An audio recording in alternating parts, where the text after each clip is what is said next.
యెషయా గ్రంథము 9వ అధ్యాయము 6వ వచనము 7వ వచనం నేను చదువుతాను. యెషయా గ్రంథము 9వ అధ్యాయము 9వ అధ్యాయము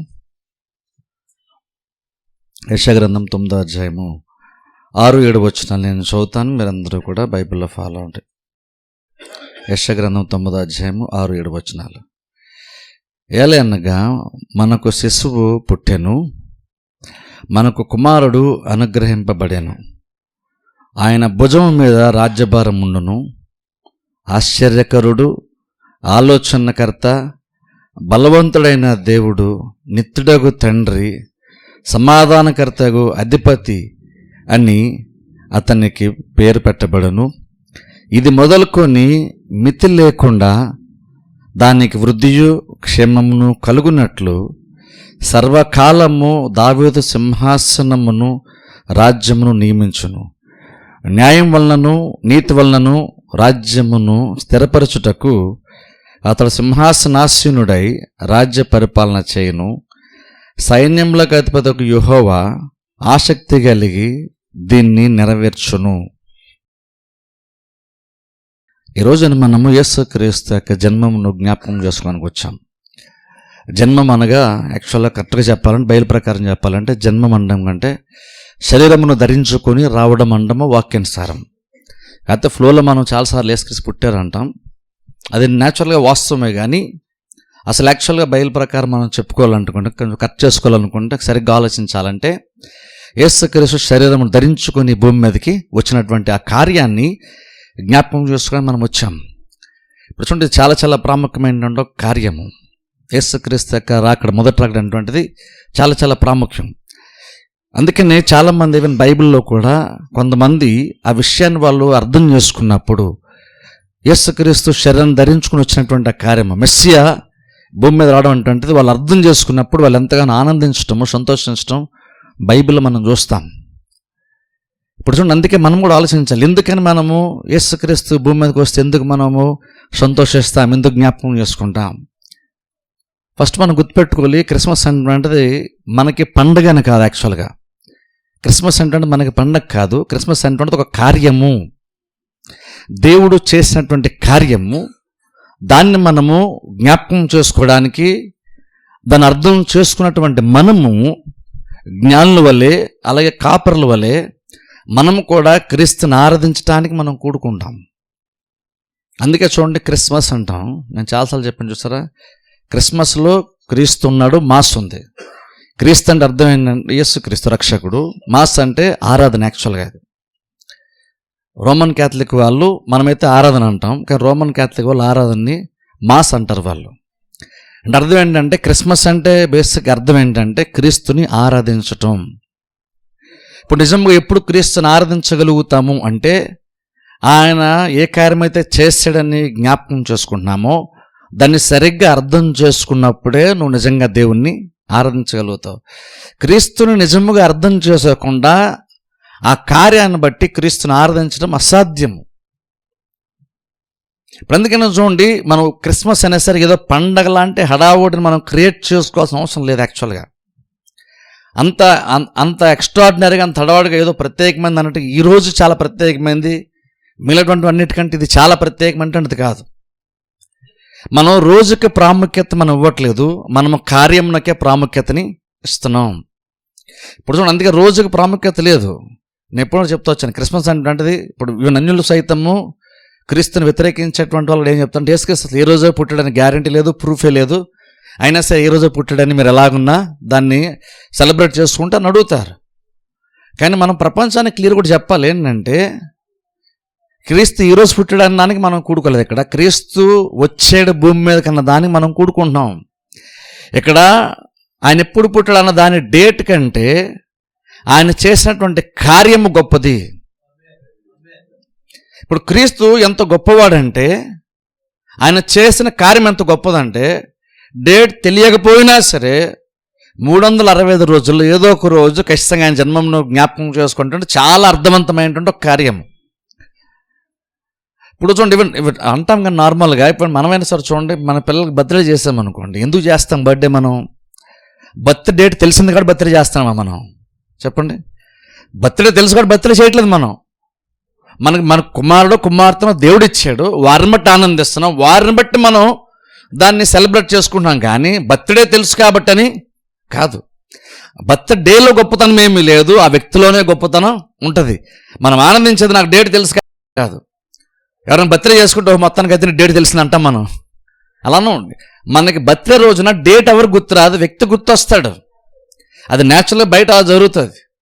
అలాగే ఇక్కడ కూడా ఇంకా యేసు గురించి మనం మాట్లాడుతున్నప్పుడు, ఆయన ఇంకా గొప్ప కార్యాన్ని చేసినప్పుడు ఆ గొప్ప కార్యం ముందు డేట్ అంటే అసలు పెద్ద ఇష్యూనే మనకి కాదు. అందుకని క్రీస్తు నేడు పుట్టాను, నేడు అని మనం నేడునేం హైలైట్ చేయట్లేదు. క్రీస్తు లోకమునకు వచ్చాడు దాన్ని మనం హైలైట్ చేస్తున్నాం, దాన్ని జ్ఞాపకం చేసుకున్నాం. డేట్తో మనకి సంబంధమే లేదు. ఒకళ్ళు 20వ తారీఖు కాదని అనుకోండి, ఇంకేదైనా డేట్ ఒకరు తెలిస్తే మార్చుకుంటాం, పెద్ద ఇష్యూనే కాదు. మనకు డేట్ ఇంపార్టెంట్ కాదు. ఆయన ఎంత గొప్ప కార్యం ఆయన చేశాడంటే దాన్ని మనం అర్థం చేసుకున్నాం కాబట్టి ప్రత్యేకంగా ఒకరోజు కేటాయించి ఆయనకి జన్మమును మాత్రమే జ్ఞాపకం చేసుకుంటూ ఆయన ఆరాధించటానికి మనం సిద్ధపడతా ఉంటాం. ఎందుకంటే ఆయనకి సరిగ్గా మనం అర్థం చేసుకున్నాం కాబట్టి. ఇప్పుడు అందుకని చూడండి, క్రిస్మస్ అంటే అందుకనే చాలా ప్రాచుర్యం చెందింది, చాలా ఫేమస్ అయింది ప్రపంచవ్యాప్తంగా. చాలా పెద్ద బిజినెస్ కూడా క్రిస్మస్ రోజున ఈ క్రిస్మస్ పురస్కరించుకుని అవుతూ ఉంటుంది. ఈవెన్ క్రిస్టియన్స్ ఈ రోజుల్లో ఏంటంటే ఇప్పుడు మనకు కూడా ప్రాబ్లం ఏంటంటే, ఇప్పుడు క్రిస్మస్ అనేటువంటిది ఇప్పుడు మనం కూడా చూడండి, ఈవెన్ చర్చెస్లో ఇప్పుడు ఏం కూడా చెప్పాల్సి వస్తుందంటే క్రిస్మస్ అంటే డెకరేషన్ కాదు, కొత్త బట్టలు కాదు అని మనం చెప్పుకోవాల్సి వస్తుంది మన గురించి. అంటే ఎందుకు ఆ పరిస్థితి ఎందుకు వచ్చేసింది? క్రీస్తు గురించి మాత్రం మాట్లాడకుండా జనరల్గా కొన్ని విషయాలు ఎందుకు చెప్పాల్సి వస్తుంది? ఎందుకు విశ్వాసులకు జ్ఞాపకం చేయాల్సి వస్తుందంటే, మనం కొన్నిసార్లు ఈ కార్యములు భౌతికమైనటువంటి కార్యాలు చేసి కొన్నిసార్లు వాటిని ఇంత ముందు కంటే ఇంకా గొప్పగా చేయాలని అలా చేస్తూ దానికి ఒక పరిమితి అని పెట్టుకోకుండా మనకి తెలియకుండానే చాలా ఎక్కువ వెయిట్ వాటికి ఇచ్చేసి మనకు తెలియకుండా మనమే దీన్ని మర్చిపోయి, అసలైన దాన్ని మర్చిపోయి వేరే కార్యాలు ఎక్కువ ఇన్వాల్వ్ అయిపోతున్నాం. అందుకని చూడండి, యాక్చువల్గా చాలా మంది గమనించి ఉంటారు అనుకుంటున్నాను. ముఖ్యంగా సోషల్ మీడియా వచ్చేసింది కాబట్టి ఇప్పుడు ప్రతిదీ తెలిసిపోతుంది. ఇప్పుడు చాలా చర్చ చూడండి, ఇప్పుడు లైటింగ్కి చాలా గొప్పగా లైటింగ్ పెట్టే మన దానికి చాలా ఎక్కువ హైలైట్ చేస్తూ దానికే చాలా వీడియోస్ కూడా చేసి యూట్యూబ్లో పెడుతున్నారు. వాక్యం పెట్టాల్సినటువంటి ఆ యూట్యూబ్ ఛానల్లో డెకరేషన్ చేసి, ఈవెన్ ఆ డెకరేషన్ ఆన్ చేసినప్పుడు కూడా సెలబ్రేషన్ తెలుసా మీకు? అంటే చూడండి, అంటే మనం ప్రాబ్లం ఏంటంటే మనము దేని మీద ఎక్కువ బేస్ అయిపోతున్నాం ఆలోచించుకోవాలి. ఇలాంటి సందర్భాల్లో ఒక్కోసారి అది మొత్తం మనం రివైండ్ చేసుకోవాలి. మనం సరే వాక్యం మాత్రం, ఎందుకంటే యాక్చువల్గా వాక్యం కంటే ఇది ఎక్కువైపోతుంది ఈ మధ్యకాలంలో. ఎక్కువగా చాలా ఎక్స్ట్రీమ్గా వెళ్ళిపోతున్నాం. పెద్ద పెద్ద బిల్డింగ్స్, పెద్ద పెద్ద పిఏ సిస్టమ్లు, పెద్ద పెద్ద సెలబ్రేషన్స్, పెద్ద పెద్ద గ్రాండ్ లైటింగ్లు, అంతే చాలా ఎక్స్ట్రీమ్గా వెళ్ళిపోతున్నాం. సెలబ్రేషన్ అటువంటిది జరిగించేటువంటి ఈవెంట్ మాత్రం చాలా గొప్పగా చేస్తున్నాం. కానీ అందులో క్రీస్తు ఎంత ఉంటున్నాడు అటువంటిది ఆలోచిస్తే మాత్రం డౌటే. ఇంకా చెప్పాలంటే కొంతమంది క్రిస్టియన్స్ అయి ఉండి శరీరానుసారంగా ఆలోచించేటువంటి వాళ్ళకంటూ కొన్ని ఆలోచన ఉన్నటువంటి వారు క్రిస్మస్ సందర్భంలో పురస్కరించుకొని దేవుడి పేరు చెప్పుకొని వాళ్ళు డ్యాన్స్ వేయాలని ఇష్టం ఉంటే డ్యాన్స్లో వేసేస్తారు క్రిస్మస్ పేరు చెప్పుకొని. నిజంగా క్రీస్తు పుట్టినందుకు కాదు, వాళ్ళకి అంత భక్తి యాక్చువల్ ఉండదు. కాకపోతే ఏంటంటే సందర్భాలు దొరికింది కాబట్టి దేవుడి పేరు చెప్పుకొని మనం చేయాలని ప్రతిదీ కూడా చేస్తున్నాం. రోడ్ల మీద తిరిగి కేకలు వేసుకుంటూ చేయాలంటే ఇంకేదైనా చేసేస్తున్నాం. డ్యాన్సులు అనుకుంటే డ్యాన్సులు వేసేస్తున్నాం. ఇందులో యాక్చువల్గా క్రమం మర్యాద ఇందులో లేదు యాక్చువల్గా. అంటే అసలు ఇవన్నీ కొన్నిసార్లు అసలు ఆపేస్తే బెస్ట్. అప్పుడప్పుడు ఈ డెకరేషన్ లాంటివి ఇలాంటివన్నీ ఏదన్నా ఒక సంవత్సరం ఖచ్చితంగా పూర్తి కట్ చేస్తే బాగుంటుంది. చేసి చాలా సింపుల్గా చేసుకోవడం చాలా ప్రాముఖ్యం. ఎలా అయిపోయిందంటే ఎంత గొప్పగా డెకరేషన్ చేస్తే అంత గొప్పగా వాళ్ళు క్రీస్తునే సెలబ్రేట్ చేస్తున్నట్టుగా చాలామంది భావిస్తున్నారు. కానీ యాక్చువల్ అది ఇంకా చెప్పాలంటే నువ్వు మిగిలినటువంటి వాటి మీద ఎంత ఎక్కువ నువ్వు ప్రాముఖ్యత ఇచ్చేస్తావో అసలైన దాని మీద నీకు అంత తక్కువ ఉంటుంది టైము. అందుకనే చూడండి, ఎప్పుడు కూడా మనం కొన్నిసార్లు మనం చేసే కార్యాలు ఆలోచించుకోవాలి. ఒకవేళ మనకు తెలియకుండానే దేవుడి పేరుని చెప్పుకొని దేవుని కోసం అని చేస్తున్నాం అనుకుంటూ ఒకవేళ మనం మరీ అతిగా చేసేస్తున్నామో కూడా కొన్నిసార్లు మనం ఆలోచించకుండా ఉండాలి. ఎందుకంటే క్రీస్తు నుండి మనల్ని ఈ రోజుల్లో డైవర్ట్ చేసేటువంటి కార్యాలు చాలానే ఉంటాయి. అందుకనే మనం ఏంటంటే క్రిస్టియన్స్గా క్రీస్తు నమ్మినటువంటి వారంగా, క్రీస్తు యొక్క జన్మంను అర్థం చేసుకున్న వారంగా మనం నిజంగా క్రీస్తు మీద మాత్రమే మనం మనసు పెట్టడం చాలా ప్రాముఖ్యం. ఈ రోజుల్లో అది మరీ ఎక్కువ. ఈరోజు దానికే చాలాసార్లు చెప్తాను చూసారా, మనం క్రిస్మస్ గొప్పగా చేసుకోవాల్సిన అవసరం లేదు. మంచిగా అంటే పవిత్రంగా చేసుకుంటే చాలు. గొప్పగా చేసుకోవాల్సిన అవసరం లేదు, గొప్ప అవసరం లేదు. దాన్ని ఎక్కడో దగ్గర ఫుల్ స్టాప్ ఖచ్చితంగా ప్రతి వాళ్ళు పెట్టాలి. పెట్టి మనం క్రీస్తు నిజంగా పవిత్రంగా మనం చేసాం లేదా మాత్రం చూసుకోవాలి. ఈ రోజులు అన్ని యాక్చువల్గా ప్రాబ్లం ఏంటంటే దేవుడి పేరు చెప్పుకుంటాం, క్రిస్మస్ అన్నా, కానీ అన్ని మన కోసమే చేసుకుంటాం. క్రీస్తు కోసం పెద్దగా చేసింది ఏమీ లేదు. మనం ఇప్పుడు వచ్చాము చేసాం క్రీస్తు కోసం, మనం ఈ క్రిస్మస్ పురస్కరించుకొని మనం క్రీస్తు కోసం పెద్దగా చేసింది ఏమీ లేదు. కొత్తగా చర్చికి ఏమన్నా పిలుద్దామన్న ఆలోచన బేసిక్గా మనకి లేదు. ఎవరైనా చర్చికి ఇన్వైట్ చేద్దాం, ఏదో రకం ఏమన్నా ఈ సందర్భంలో దేవుని నడిపిద్దామా, దేవుని గురించి ఏమైనా చెప్దామా, ఇవే మనకు ఆలోచన లేవు. ఇప్పుడు మనకైనా సరే ఎంతసేపు ఆలోచన, ఎంతసేపు బట్టలు కొనుక్కోవడం గురించి మనకి అంత ఎక్స్ట్రీమ్గా మనం వెళ్ళాం. కానీ అయినా సరే మనం మిగిలినటువంటి వాటికి తక్కువ అన్న దీనికి మనం ఎక్కువ ప్రాముఖ్యతలు చాలా సందర్భాల్లో ఇచ్చేస్తాం. కానీ రెండింటి మీద ఎంతో కొంత మనం ఖచ్చితంగా మన మైండ్లో అంత ఎక్కువ చోటు ఇవ్వకూడదు వీటికి. ఈ బట్టలు కొనుక్కోవడానికి, ఇంటూ సున్నాలు వేసుకోవడానికి, లేదంటే ఇంకేవో చేసుకోవడానికి వీటికి ఇంపార్టెన్స్ కొంత తగ్గిస్తే చాలా చాలా బెటరు. బేసిక్ ఎంతో కొంత చేసుకోవడం మంచిదే, అది ఇంట్లో చేసుకోవచ్చు. కానీ గొప్పగా కనబడడం కోసమే డబ్బులు ఖర్చు పెట్టి చేయడం అంటే నాకైతే ఈ మధ్య అయితే నా మైండ్కి అసలు పెద్దగా సెట్ అవ్వట్లేదు. అసలు అది లిటరల్గా చెప్పాలంటే అసలు నాకు ఎక్కువ ఖర్చు పెట్టడం, డెకరేషన్ ఎక్కువ ఖర్చు పెట్టడం నాకు చిరాకు వచ్చేస్తుంది యాక్చువల్గా.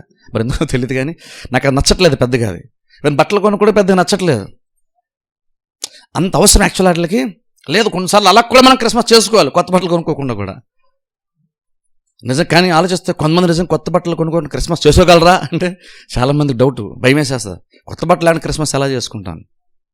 కానీ బైబిల్లోకి వెళ్ళి మనం చూసినప్పుడు వాళ్ళెవ్వరూ కూడా కొత్త బట్టలు ఏం కొనుక్కోలేదు, వాళ్ళకంటూ ఏం చేసుకోలేదు. ఎంతసేపు క్రీస్తు దగ్గరికి వెళ్దామనే జ్ఞానంలో ఆలోచించారు. క్రీస్తు కొన్నారు కొన్ని బహుమానాలు. అలాగే పశువుల కాపర్లు, గొర్రెల కాపర్లు క్రీస్తు దగ్గరికి వెళ్ళి క్రీస్తుని ఆరాధించడం, వాళ్ళకు దేవుని దూత చెప్పినట్టు మాటలను వాళ్ళు జ్ఞాపకం చేసుకుంటూ మరియా కొన్ని విషయాలు చెప్తే మరియా వాటిని విని అర్థం చేసుకొని వాటిని మనస్సులో ధ్యానించడం, జ్ఞాపకం చేసుకొని మనసులో భద్రపరచుకోవడం చూస్తున్నాం. క్రీస్తు జన్మించినప్పుడు దాని చుట్టూ ఏం జరిగిందంటే ఆయన మీద ఫోకస్ పెట్టారు, అందరూ ఆయన గురించి ఆలోచించారు. వాళ్ళకి దేవుని దూతలు ఏం చెప్పారు, లేదా దేవుడు ఏం చెప్పాడు దాన్ని ఇతరులు చెప్తున్నారు. వాళ్ళకేం తెలిసింది వాళ్ళు ఇతరులకు చెప్తున్నారు. అలా ఏం చేశారంటే వాళ్ళకి తెలిసిన కొంత ఇన్ఫర్మేషన్ ఇతరులతో పంచుకుంటున్నారు. అలాగే వాళ్ళకి తెలిసింది వీళ్ళు పంచుకున్నారు. అలా అక్కడ బేస్ అక్కడ ఏం జరిగింది అక్కడ అంటే క్రీస్తు నిజంగా వాళ్ళు దేవుడు ఏదైతే బయలుపరిచాడో దాన్ని వాళ్ళు తెలుసుకున్న దాన్ని ఎదుటి వాళ్ళు చెప్తుంటే వాళ్ళు విన్నారు, వాళ్ళు దాన్ని మనసులో భద్రపరుచుకుంటున్నారు. అది క్రిస్మస్. మనం క్రిస్మస్ ఈ ఒక్కరోజు ఎంత ఇంపార్టెన్స్ ఇచ్చేస్తామంటే ఈ చర్చ 25వ తారీఖు కనుక క్లోజ్ అయిపోతే, సాయంత్రం 9 అయిపోతే 25వ తారీఖు మళ్ళీ ఇందులో కొంచెం కూడా క్యారీ అవుట్ అవ్వదు మనకు అవతలకి. ఈ 25వ తారీఖు కోసం బోల్డ్ చేస్తాం చాలామంది, మనం తక్కువే కానీ చాలామంది చాలా చేస్తారు. అదంతా ఎందుకు 26వ తారీఖు రాగానే డేట్ మారిపోయి మొత్తం అంతా మళ్ళీ చల్లారిపోద్ది. అలా ఎందుకు జరుగుతుంది బేసిక్గా? ఒక్కరోజు అంత స్పెషల్ ఏముంది మనకి? మనం ఆల్రెడీ క్రీస్తు నమ్మాం కదా. మరి ఎందుకని 20వ తారీఖులో ఉన్నటువంటి ఉత్సాహం, ఆశ, అదంతా ఇంట్రెస్ట్ అంతా కూడా 20వ తారీఖు అంతా మళ్ళీ మామూలే. 20వ తారీఖు చర్చకొచ్చిన ఉండే ఇంట్రెస్ట్ అంటే మనసు అంత జనరల్ చెప్తున్నా ఉండే ఇంట్రెస్ట్ మళ్ళీ తర్వాత రోజు చర్చ ఉంటే అందరికీ అంత ఇంట్రెస్ట్ మళ్ళీ ఉండదు. ఇంకోటి అదే దేవుడు కదా, ఇంకోటి అదే రక్షకుడు. కానీ ఎందుకు ఉండదంటే మనకి ఈ రోజే ఇంపార్టెంట్ మనకి. ఎందుకంటే నీకు దేవుడు యాక్చువల్ అంత ఇంపార్టెంట్ కాదు. కానీ కొన్నిసార్లు మనం ఒప్పుకోం, కానీ మనం క్రీస్తు కంటే రోజుకి ఎక్కువ ఇంపార్టెన్స్ మన మనసులో ఎక్కడ మనకు తెలియకుండానే అయిపోతుంది. నేను అనుకుంటే దీనికి సాతాను కూడా చాలా ప్లాన్ చేస్తుంటాడు. అందుకే మనం ఏంటంటే క్రీస్తు మీద మైండ్ పెట్టడం మనకి చాలా చాలా ఇంపార్టెంట్. ఈ రోజుల్లో క్రిస్మస్కి ఇన్ని యాడ్ అయిపోయిన తర్వాత ఈ డెకరేషన్లని, ఈ క్రిస్మస్ తాత్ అని, ఇంకా చాలా యాడ్ అయిపోయినాయి చూసారా, ఇవన్నీ క్యారల్స్ అని. ఇవన్నిటి మధ్యలో నిజమేంటంటే క్రీస్తు మరుగున పడిపోతున్నాడు. క్రిస్మస్ అంటే మనకి క్రీస్తు గుర్తు రావట్లేదు, క్రిస్మస్ తాత గుర్తు వస్తున్నాడు ఈ రోజుల్లో. ఆ క్రిస్మస్ తాత ఆ బండి మీద గాల్లో తేలుకుంటే వెళ్ళడం ఇవే గుర్తొస్తున్నాయి మనకి. ఏమైపోయిందంటే మనకు తెలియకుండా మనమే దేవుడు. క్రిస్మస్ అంటే క్రిస్మస్ తాత యాక్చువల్గా కాదు, కానీ మనకు అలాగనా అయిపోయింది. ఇప్పుడు చెప్తాను, స్టార్టింగ్ ఎప్పుడు చేసినటువంటి వాళ్ళు చాలా మంచిగా చేశారు. క్రిస్మస్ శాంటాక్లాస్ అంటే ఎందుకు వచ్చిందంటే క్రిస్మస్ రోజున క్రీస్తు యొక్క జన్మను జ్ఞాపకం చేసుకుంటూ దేవుడు నాకు ఇచ్చినటువంటి గొప్ప బహుమానము, రక్షకుని నా కొరకు పంపించాడు అని అర్థం చేసుకుని, అది పెద్ద బహుమానం అని అర్థం చేసుకొని వాళ్ళు తిరిగి ఏం చేశారంటే ఆ పెద్ద బహుమానం పొందినటువంటి నేను చిన్న చిన్న బహుమానాలు పేదవాళ్ళకి ఇస్తాను, దరిద్రులకి ఇస్తాను, ఆ అవసరాలు ఉన్నటువంటి వారు తీరుస్తానని కొంతమంది అలాగ సమాజ సేవ రోజులు చేశారు. ఎందుకు చేశారు? వాళ్ళు సంతోషంగా ఉన్నారు కాబట్టి ఇతరులను సంతోష పెట్టారు. ఇప్పుడు అది ఇంపార్టెంట్ మనకి. క్రీస్తు మన కోసం వచ్చాడు, మనం వండుకుని తినడమే కాదు, మనం ఇతరులకు ఏదైనా చేసేటట్టు కొన్నిసార్లు మనం ఆలోచన చేయాలి. ఇక్కడ ఏదైనా ఆలోచించాలి, నెక్స్ట్ ఇయర్ కానీ ప్లాన్ చేయండి. మనం సంతోషంగా ఉన్నాం కాబట్టి మనం ఆనందించడం కాదు, మనం సంతోషంగా ఉన్నప్పుడు మన సంతోషంలో బయట వాళ్ళని మనం పాలువారుగా చేయాలి. అది క్రిస్మస్ బేసిక్గా. మనం ఎందుకు ఆనందిస్తాం? మనల్ని బట్టి ఆనంద క్రీస్తు నా కొరకు ఎంత చేశాడు కాబట్టి మనం కూడా ప్రపంచాన్ని గురించి ఏదో మనకున్న సామర్థ్యం కొలది ఏదో ఒకటి చేయడానికి మనం ప్రయత్నం కూడా చేయాలి. అలాగ ఆలోచించుకోవాలి మనం. కానీ బేసిక్ మనం ఎంతసేపు మన చుట్టూ తిరుగుతుంది, మన కుటుంబం చుట్టూ తిరుగుతుంది. మన బట్టలు వండు కూడా మనం వండు కూడా మనం తినడం వరకే ఉంటున్నాం. కానీ క్రీస్తు అటువంటి ఆయన ఎంత గొప్ప వ్యక్తి అంటే, ఆ ఎంత గొప్ప బహుమానాన్ని దేవుడు మన లోకాన్ని ప్రేమించి మనకిచ్చాడంటే, ఆ బహుమానం ముందు మనం తిరిగి ప్రపంచానికే మనం ఏం చేసినా సరే దేవునికి ఏం చేసినా మనం తీర్చలేము. క్రీస్తు మనకంత విలువైన వాడు. అక్కడ డెకరేషన్ బట్టి, భౌతికమైన కార్యాలను బట్టి క్రిస్మస్కి వాల్యూ పెరగదు, క్రీస్తుని బట్టి క్రిస్మస్ వాల్యూ పెరుగుతుంది. దేవుని దృష్టిలో అడిగితే, నన్ను అడిగితే, నిజంగా ఎవరైతే స్వచ్ఛమైన హృదయంతో నిజంగా క్రీస్తు యొక్క జన్మమును మనసులో జ్ఞాపకం చేసుకుంటూ ధ్యానిస్తూ ఆరాధించుంటారో, దేవుడు నేను అనుకుంటా, దేవుడు అలా వాళ్ళు చూసి అనుకుంటే నిజంగా వీళ్ళు నిజమైన క్రిస్మస్ని సెలబ్రేట్ చేస్తున్నారు, జరుపుకుంటారని దేవుడు అనుకుంటాడు. ఎందుకంటే క్రీస్తుని ఆరాధించడం కంటే ప్రాముఖ్యమైన కార్యం మరొకటి ఏది కూడా ఉండదు. ఆయన జ్ఞాపకం చేసుకోవడం కంటే ప్రాముఖ్యమైన ఉండదు. క్రీస్తు ఏం చేస్తాడు? ఎంతసేపు ఆయన పుట్టాడని కాదు. చాలా మందికి ఆ పుట్టులో జరిగినప్పుడు, ఆయన పశువుల పాకలో జన్మించినప్పుడు ఎవరో వచ్చారు, ఏం చేస్తారు, అంతవరకు తెలుసు, స్టోరీ తెలుసు. కానీ దాని వెనకాల ఉన్నటువంటి ముఖ్యత్వం ఎవరికి పెద్దగా తెలియదు. అది తెలుసుకోవాలి మనం. ఏం జరిగిందో కాదు, జరిగిన దాని వెనకాల అసలు ఇంకేం జరిగింది, మనకి ఇలా బయటికి ఇలా కనబడుతున్నప్పుడు దీని వెనకాల అసలు ఏం జరిగింది అది మనకు అర్థం అవ్వాలి. ఎందుకని అందరూ సంతోషిస్తున్నారు? దేవుని దూతలు ఎందుకు సంతోషిస్తున్నారు? కాపరులు ఎందుకు సంతోషించారు? మరి ఎందుకు సంతోషించింది? జ్ఞానులు ఎందుకంత ప్రయాసపడ్డారు? నిజంగా జ్ఞానం అంటుండాలి. నిజంగా ప్రతి క్రిస్టియన్కి ఇన్స్పిరేషన్ అని అడిగితే, ఎందుకంటే వాళ్ళు ఈరోజు క్రీస్తుని నమ్మాం, క్రీస్తుని అంగీకరించిన మనం కూడా చేయనంత ప్రయాసము, అంత ఎఫర్ట్ వాళ్ళ పెట్టి వాళ్ళు టైంని ఖర్చునంతా చేసుకోవచ్చు క్రీస్తుని ఆరాధించడానికి వచ్చారు. వాళ్ళు జస్ట్ అలా చేసేసారు, మళ్ళీ వెళ్ళిపోయారు. వాళ్ళు క్రీస్తు సమయం గడిపినటువంటి సమయం చాలా తక్కువ, వాళ్ళ ప్రయాణమే చాలా చాలా ఎక్కువ. కానీ అదంతా ఎందుకు చేశారంటే ఈ క్రీస్తుని ఆరాధించడం కోసమే, ఆయనకి ఏదో ఇవ్వడానికి వాళ్ళు చేశారు. నిజంగా మనం కూడా ఎగ్జాక్ట్ అలా ఉండడం చాలా చాలా ఇంపార్టెంట్. నువ్వు దేవుని దగ్గర రావడం చాలా ఇంపార్టెంట్, నువ్వు క్రీస్తుని రక్షకుడు చూడడం ఇంపార్టెంట్, నువ్వు క్రీస్తుని ఆరాధించడం చాలా చాలా ఇంపార్టెంట్. చూడండి, ఇక్కడ వాక్యభాగంలో ఉన్న కొన్ని విషయాలను ఎక్స్ప్లెయిన్ చేస్తాను. ఇక్కడ యెషయా ద్వారా దేవుడు మాట్లాడుతూ చెప్తున్న మాట, యెషయా గ్రంథం 9:6 ఏలనగా మనకు శిశువు పుట్టెను, మనకు కుమారుడు అనుగ్రహింపబడి. ఇక్కడ మనకి కుమారుడు అనుగ్రహించబడాను, మరి యొక్క కుమారుడు అని కాదు, మన కొరకు శిశువు పుట్టాడు, మనకు దేవుడు అనుగ్రహించాడు కుమారుని. ఎవరి కొరకు అంటే మన కొరకు అనుగ్రహించాడు. ఎందుకని ఏం చేస్తాడంటే చూడండి, నెక్స్ట్ ఉంది, ఆయన భుజము మీద రాజ్యభారం ఉండును. చూసారా, అది చాలా ఇంపార్టెంట్. ఆయన భుజము మీద రాజ్యభారం ఉండును, భుజము మీద రాజ్యభారం ఉండును. ఇప్పుడు చూడండి, ఇక్కడే క్రీస్తుని ఎందుకు, మన క్రీస్తుని బట్టి ఎందుకు ఆనందించాలి అక్కడే మనకు ఉంది. క్రీస్తు ఎందుకు వచ్చాడు, ఏం చేయడానికి వచ్చాడు అంటే, దేవుడు జస్ట్ భూమి మీద పుట్టాడు కాబట్టి మనం ఏదో ఆనందించేస్తున్నాం అని కాదు. ఆయన రావడం అంటే నిజమైన ఉద్దేశం కాదు. ఆయన వచ్చి కొన్ని కార్యాలు చేయాలంటే అసలైన ఉద్దేశం ఉంది. ఆ ఉద్దేశాన్ని బట్టి నరునిగా భూమి మీదకి ఆయన వచ్చాడు. కాబట్టి కొన్ని కార్యాలు చేయడానికి, సాధించడానికి ఆయన ఒక మార్గం ఏర్పాటు చేసుకున్నాడు.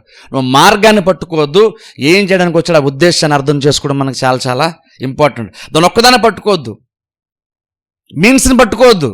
అసలు ఇంతకు యాక్చువల్ ఏం చేద్దామని, ఏం సాధించడానికి ఆయన వచ్చాడో దాన్ని అర్థం చేసుకుంటే నిజంగా మనం ఆనందించగలుగుతాం క్రిస్మస్ అనేటువంటిది.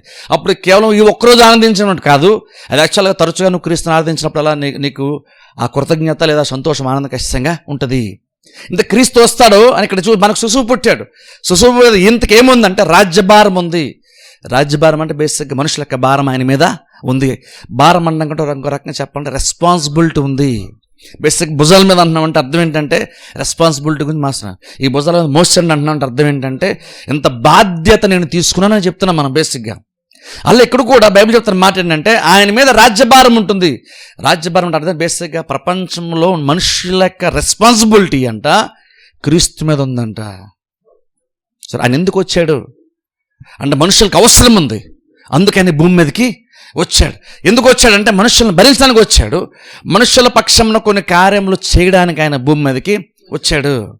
అందుకే చూడండి, క్రిస్మస్ అంటే అసలు ఎందుకు జరుగుతుంది, క్రిస్మస్ ఎందుకు సాధ్యమయ్యింది అంటేనే ప్రాబ్లం వచ్చింది కాబట్టి ఆయన భూమి మీదకి రావాల్సి వచ్చింది. నువ్వు క్రిస్మస్ అని సెలబ్రేట్ చేసుకుంటాం కదా, మనం ఆనందిస్తున్నాం. చూస్తారు, ఇదంతా అసలు ఎందుకు సాధ్యపడింది, ఎందుకు ఇలా జరిగింది, ఇదంతా అంటే ప్రాబ్లం వచ్చింది కాబట్టి ఆయన వచ్చాడు భూమి మీదకి.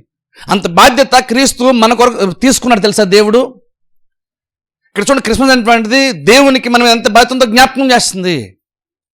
క్రీస్తు సంతోషంగా ఉన్నటువంటి సందర్భంలో అంత బాగుంది కాబట్టి ఆయన భూమి మీద కూడా సరదా తిరుగుదామని వచ్చాడు. అందరూ అంగీకరిస్తున్నారు కాబట్టి, అందరూ క్రీస్తు నమ్ముతున్నారు కాబట్టి, అందరూ ఆయన గౌరవిస్తున్నారు కాబట్టి అందుకు ఆయన భూమి మీద రాలేదు. నాకు ఇక్కడ వాల్యూ ఉంటుంది అనుకుని భూమి మీద రాలేదు. ఆయన భూమి మీద ఎందుకు వచ్చాడంటే ఒక ప్రాబ్లం వచ్చింది. ప్రాబ్లంని బట్టి ఆయన భూమి మీదకి రావాల్సి వచ్చింది. అందుకని బైబిల్ చెప్తున్న మాట ఏంటంటే ఆయన భుజముల మీద రాజ్యభారము ఉండను. ఆయన భుజముల రాజ్యభారం ఉంది. ఒకసారి వెనక్కి వెళ్దాం. చూడండి ప్రాబ్లం ఉంటే ఒకసారి ఆదికాండంలోనికి వెళ్ళి మనం చూద్దాం. ఆదికాండము 3వ అధ్యాయంలోనికి వెళ్దాం. ఆదికాండము 3వ అధ్యాయము 14 వచనం నేను చదువుతాను. ఆదికాండము 3వ అధ్యాయము 14 వచనం నుండి నేను చదువుతాను.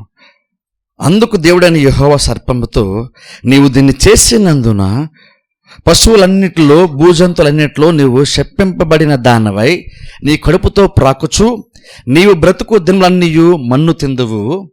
మరియు నీకును, గమనించండి ఇక్కడి నుంచి చాలా ఇంపార్టెంట్, మరియు నీకును స్త్రీకిని నీ సంతానమునకును ఆమె సంతానమునకును వైరము కలుగజేసేదను.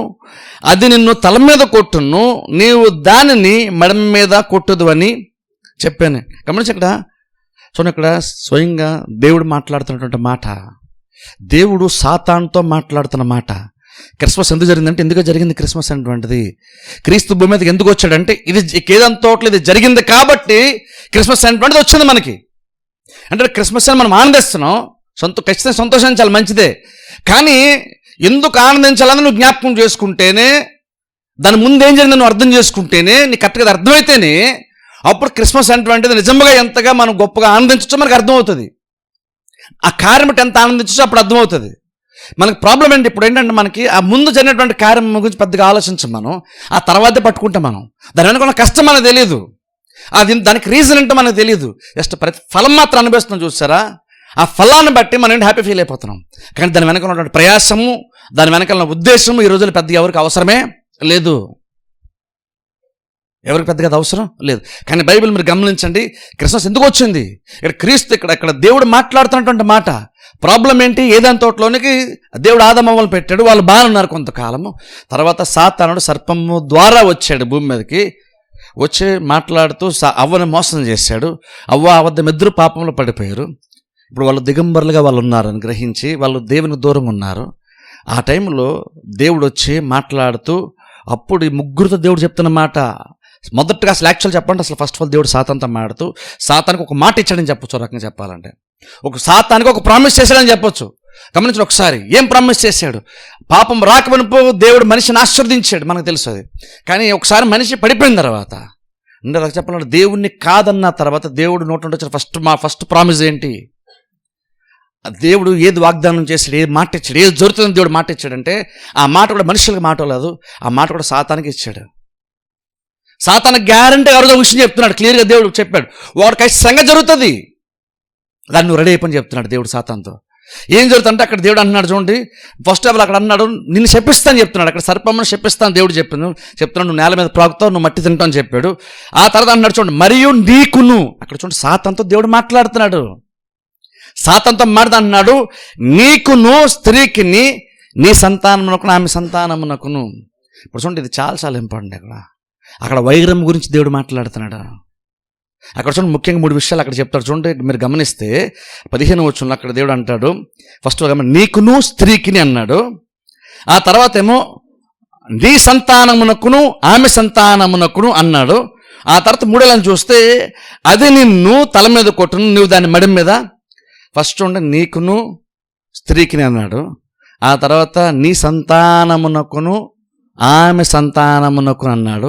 తర్వాత ఏమో ఆమె నిన్ను తల మీద కొడతావు, నువ్వు మడి మీద కొడతావు. చూడండి ఇక్కడ వీళ్ళిద్దరి మధ్యన వైరం గురించి దేవుడు ఇక్కడ మాట్లాడతాడు. ఒక రకంగా దేవుడు అన్నాడు, నేను ఇక్కడ వైరం నేను ఇనిషియేట్ చేశాను చెప్తాడు. రకంగా చెప్పాలంటే నేను ఒక లైఫ్ లాంగ్ జరిగేటువంటి ఒక పోరాటం స్టార్ట్ అయింది. యాక్చువల్గా అక్కడ ప్రపంచంలో లైఫ్ లాంగ్ జరిగేటువంటి ఒక యుద్ధం అక్కడ స్టార్ట్ అయింది ఆ రోజున ఏదైనా తోటలో.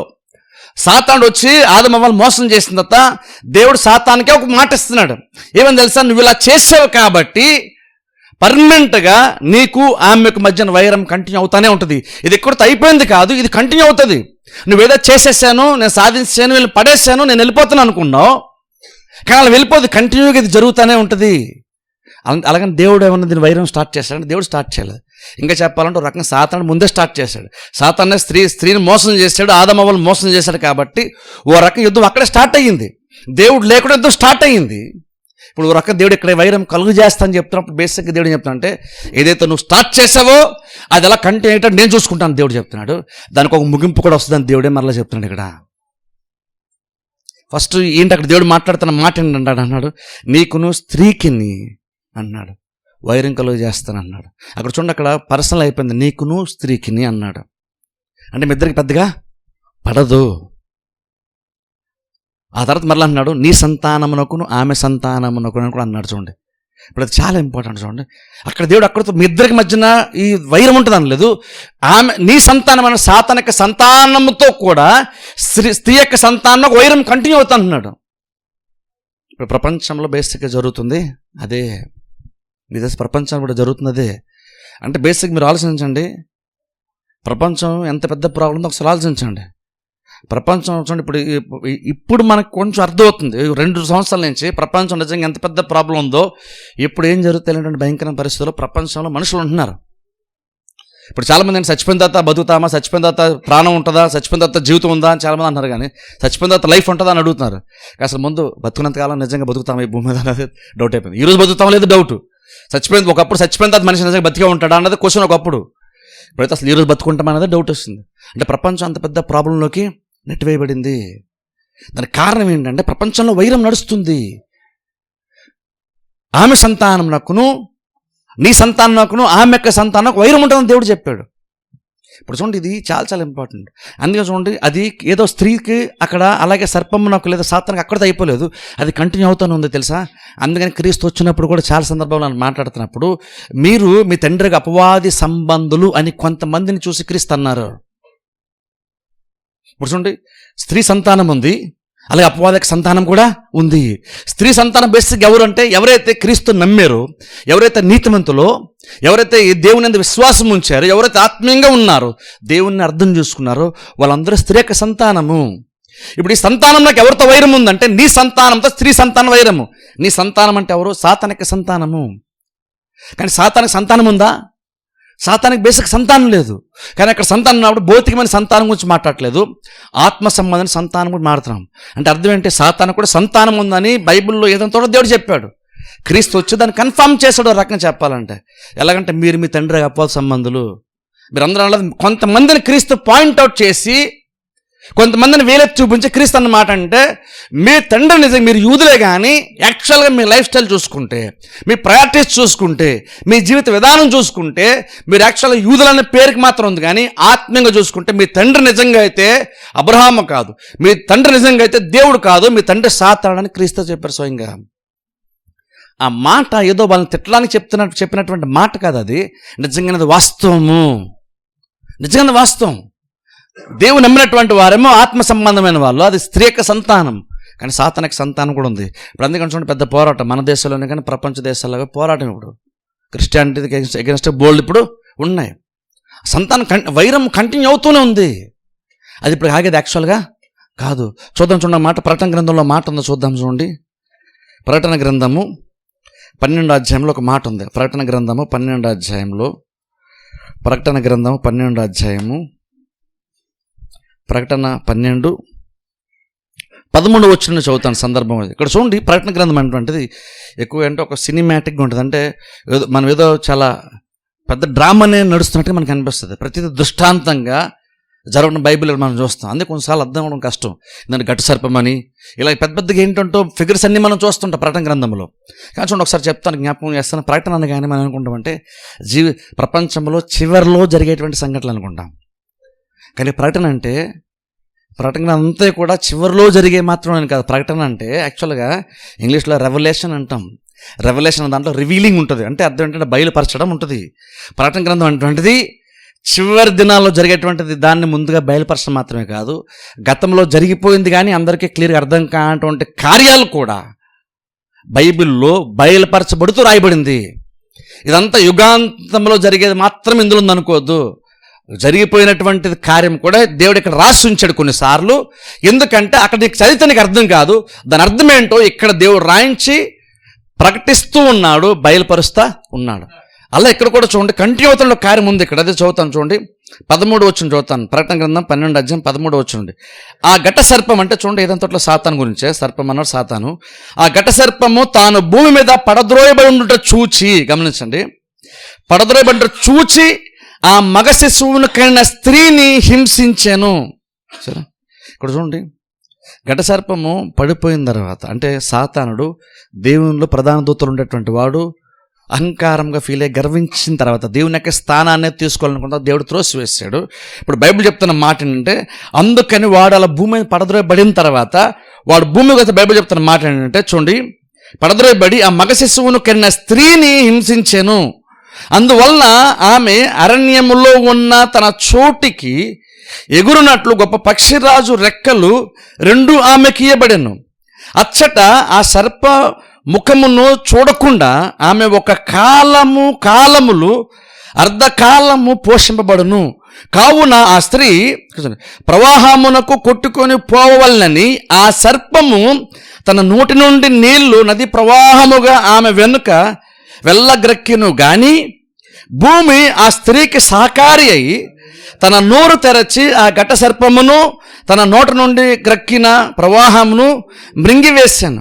అందుచేత ఆ ఘట సర్పము ఆగ్రహము తెచ్చుకొని దేవుని ఆజ్ఞలు గైకొనుచు యేసుని గూర్చి సాక్ష్యమిచ్చుచు ఉన్నవారైరా ఆమె సంతానములో శేషించిన వారితో యుద్ధము చేయుటకై బయలువెడలొచ్చాను. గమనించండి, చూడండి, ఇక్కడ చూడండి, పోరాటం అంతా చూడండి. అక్కడ ఏంటంటే సాతానుడేమో ఈ స్త్రీని కన్నటువంటి ఈ శిశువుని కన్నటువంటి స్త్రీని మృంగివేయాలని చూశాడట సాతానుడు.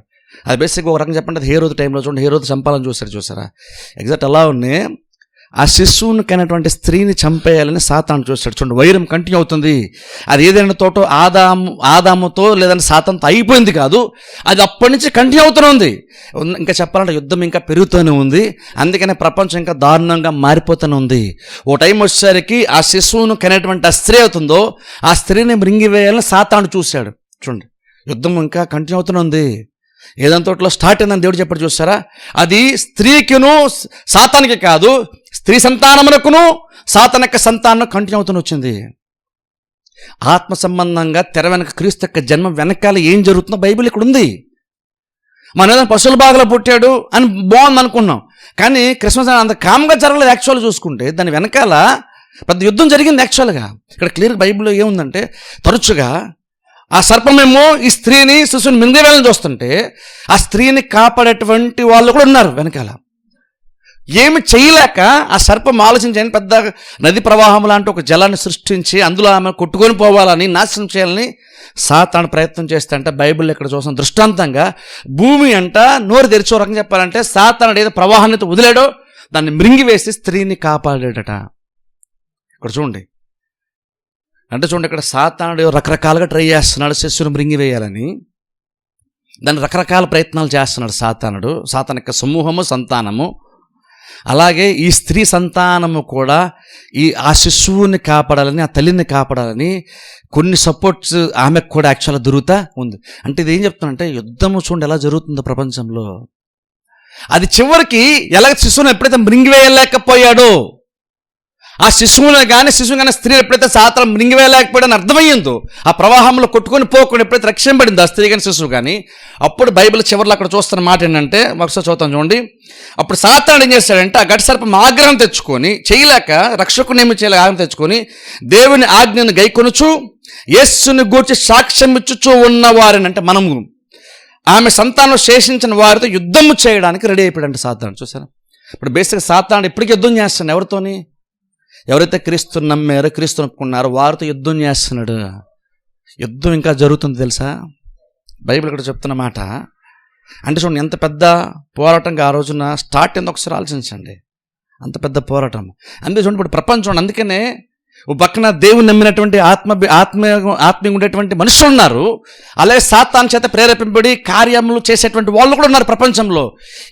ఈ ప్రపంచంలో ఈ 2 రకాల గుంపులకు ఎప్పుడూ యుద్ధము జరుగుతూనే ఉంటుంది. అంటే రకంగా చెప్పాలంటే ప్రపంచం ఎంత పాడైపోయిందో ఒకసారి ఆలోచించండి. ప్రపంచం ఎంత పాడైపోయిందో, ప్రపంచం ఎంత నాశనం అయిపోవడానికి రెడీగా ఉందో ఒకసారి ఆలోచించండి. ఇప్పుడు మనుషుల ప్రాబ్లం ఏంటంటే, ఎంత పెద్ద ప్రాబ్లం ఉన్న ప్రపంచంలో ఈ రోజులు ఏంటంటే, దేవుని నమ్మితే అదొక అజ్ఞానంలాగా ఫీల్ అవుతారు. దేవుడు లేడు అన్నవాడు జ్ఞానవంతుడు అయిపోయాడు. దేవుడు లేడు అన్నవాడు జ్ఞానవంతుడు అయిపోయాడు. ఇప్పుడు చాలామంది ఏంటంటే దేవుడు లేడని లాజిక్గా మాట్లాడేటువంటి వారు చాలామంది ఫాలోవర్స్ ఉంటారు. ఒక మనిషి చెప్తున్నాడు దేవుడు లేడని, ఆ వ్యక్తిని ఫాలో అయ్యే వాళ్ళు, ఆ వ్యక్తి యొక్క ఫిలాసఫీ నమ్మేటువంటి వాళ్ళు చాలామంది ఉన్నారు. కానీ బైబిల్ చెప్తున్న మాట ఏంటంటే దేవుడు లేడని బుద్ధిహీనుడు తమ హృదయంలో అనుకుంటాడు.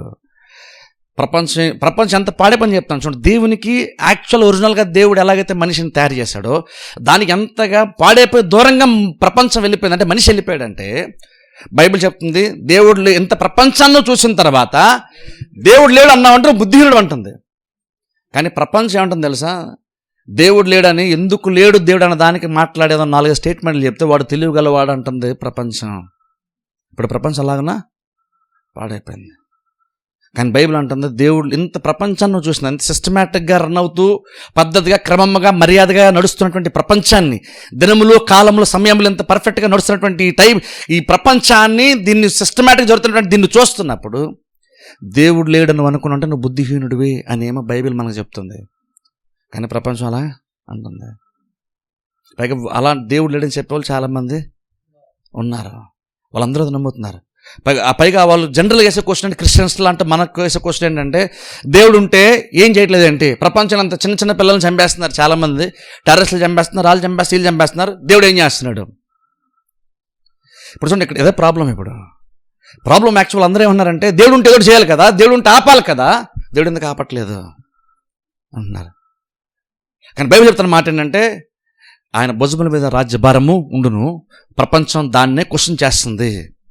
దేవుడు ఉంటే ఇదంతా ఎందుకు ఎలాగా అన్నారు.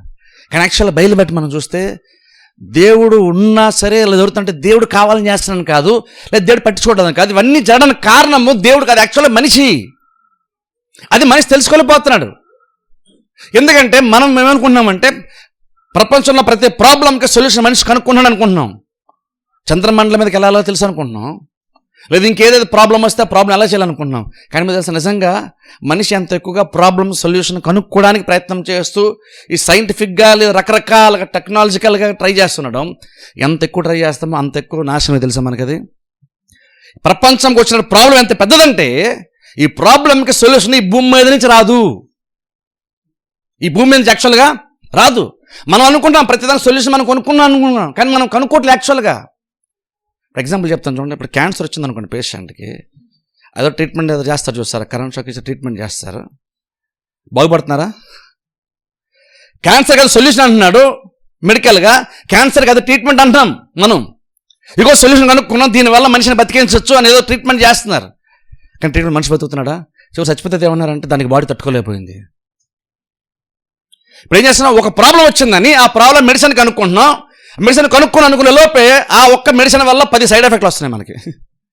ఇప్పుడు ఏంది, ఒక ప్రాబ్లం పోయి 11 ప్రాబ్లం వచ్చినప్పుడు మనకి. ప్రపంచం బేసిక్గా ఉంది. గమనించండి, మనం అనుకున్న టెక్నాలజీ పరంగా వచ్చినప్పుడు ఇప్పుడు ఇంటర్నెట్ వచ్చింది, ఇప్పుడు అంతా బాగుంది అనుకున్నా, కానీ ఇంటర్నెట్ వల్ల ఎంత ప్రాబ్లం ఉంది, సోషల్ మీడియా వల్ల ఎంత ప్రాబ్లం ఉంది.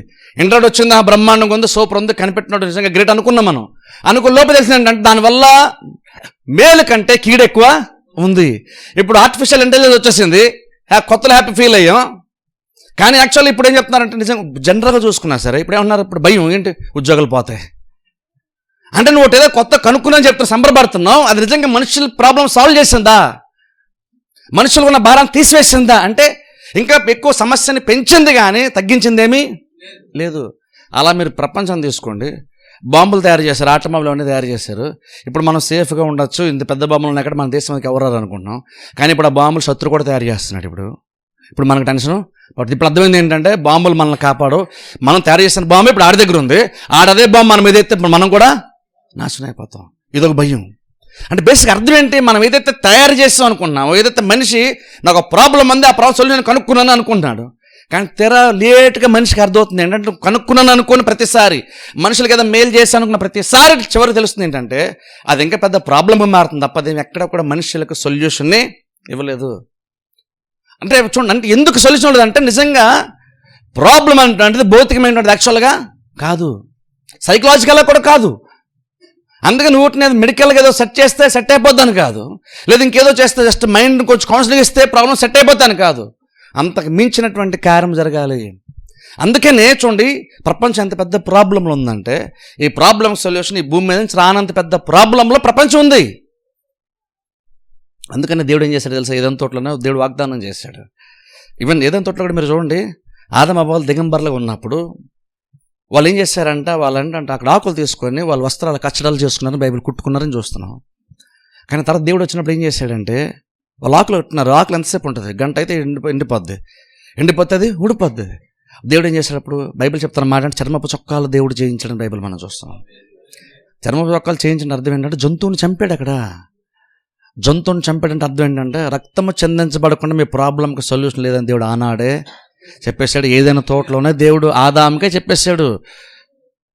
అదే తర్వాత వచ్చింది కాదు, మోస టైంలో వచ్చింది కాదు. రక్తం చెందించాలన్నటువంటిది దేవుడు ఆదాముకే చెప్పేశాడు. నువ్వు ఎంత పెద్ద ప్రాబ్లం క్రియేట్ చేస్తావంటే ఆ ప్రాబ్లం నువ్వేదో సొల్యూషన్ వెతుక్కొని ట్రై చేస్తున్నావు. కానీ దేవుడు అన్నాడు, ఆదాము నువ్వు ఏదైతే సొల్యూషన్ వెతుక్కున్నావో అది బాగా అనిపిస్తుంది, అది పర్మనెంట్ సొల్యూషన్. అది యాక్చువల్గా కాదు, సొల్యూషన్ నేను ఇస్తాను నీకు. ఆయన ఒక జంతువును ఫస్ట్ టైం దేవుడు జంతువుని చంపి రక్తాన్ని భూమి మీద చిందించి వాళ్ళకి చర్మపు చొక్కాలు చేయించాడు. అది పర్మనెంట్ సొల్యూషన్ వాళ్ళకి ఆ టైంకి. అక్కడి నుంచి ప్రతి ప్రాబ్లం కూడా, మనిషి క్రియేట్ చేసిన ప్రతి ప్రాబ్లం కూడా దేవుడే సొల్యూషన్ ఇస్తా వస్తున్నాడు. అందుకని ప్రాబ్లం ఎవరు తీసుకొచ్చారు? ఆ ప్రాబ్లం సాతాను తీసుకొచ్చాడు. అందుకనే దేవుడు అక్కడ సాతానికి వైరము కలుగు చేశాడని చెప్తున్నాడు. అక్కడ చూడండి ఒకసారి, మళ్ళీ ఇదే తోటలోకి వెళ్దాం. చూడండి ఒకసారి ఆదికాండం 3వ అధ్యాయంలోకి వెళ్దాం. ఒకసారి ఆదికాండము 3వ అధ్యాయం, ఆదికాండము 3వ అధ్యాయంలోకి వెళ్దాం. ఒకసారి ఆదికాండం 3వ అధ్యాయం చూడండి. మరియు నీకును 15 వచ్చిన, మరియు నీకును స్త్రీకిని నీ సంతానమునకును ఆమె సంతానమునకు వైరం కలుగు చేస్తానని చెప్పి చూడండి. మొదట స్త్రీకి నీకు అన్నాడు, ఆ తర్వాత ఆమె సంతానమునకు నీ సంతానమునకు ఆమె సంతానం వైరం కలుగు చేస్తా అన్నాడు. అదో చూడండి, అది నిన్ను తల మీద కొట్టును, నీవు దాన్ని మెడ మీద కొట్టుది. ఇక్కడ గమనించండి ఒకసారి, మళ్ళీ వెనక్కి 15 నుంచి చదువుతాను చూడండి. దేవుడు ఫస్ట్ ఆఫ్ ఆల్ ఎవరితో మాడుతున్నాడు? అక్కడ మాడుతున్నాడు నీకును స్త్రీకి అన్నాడు. అంటే సాతానుతో దేవుడు మాడుతున్నాడు. నీకు స్త్రీకిని అన్నాడు, నీ సంతానమునకును ఆమె సంతానం, అంటే అది వంశం గురించి మాడుతున్నాడు, కలుగు చేస్తాడు. ఆ తర్వాత అన్నాడు అది నిన్ను తల మీద కొట్టును. ఫస్ట్ ఏమో నువ్వు ఇలా చేస్తావు, స్త్రీ ఇలా చేస్తుంది, నువ్వు ఇలా చేస్తావు, నీ సంతానం ఇలా చేస్తుంది, స్త్రీ సంతానం ఇలా చేస్తుంది. ఆ తర్వాత వచ్చేసరికి వెంటనే నువ్వు ఇలా చేస్తావు, స్త్రీ చేస్తాను చెప్పలేదు, అది నిన్ను తల మీద కొట్టును, నువ్వు దాని మడి మీద కొడతావు.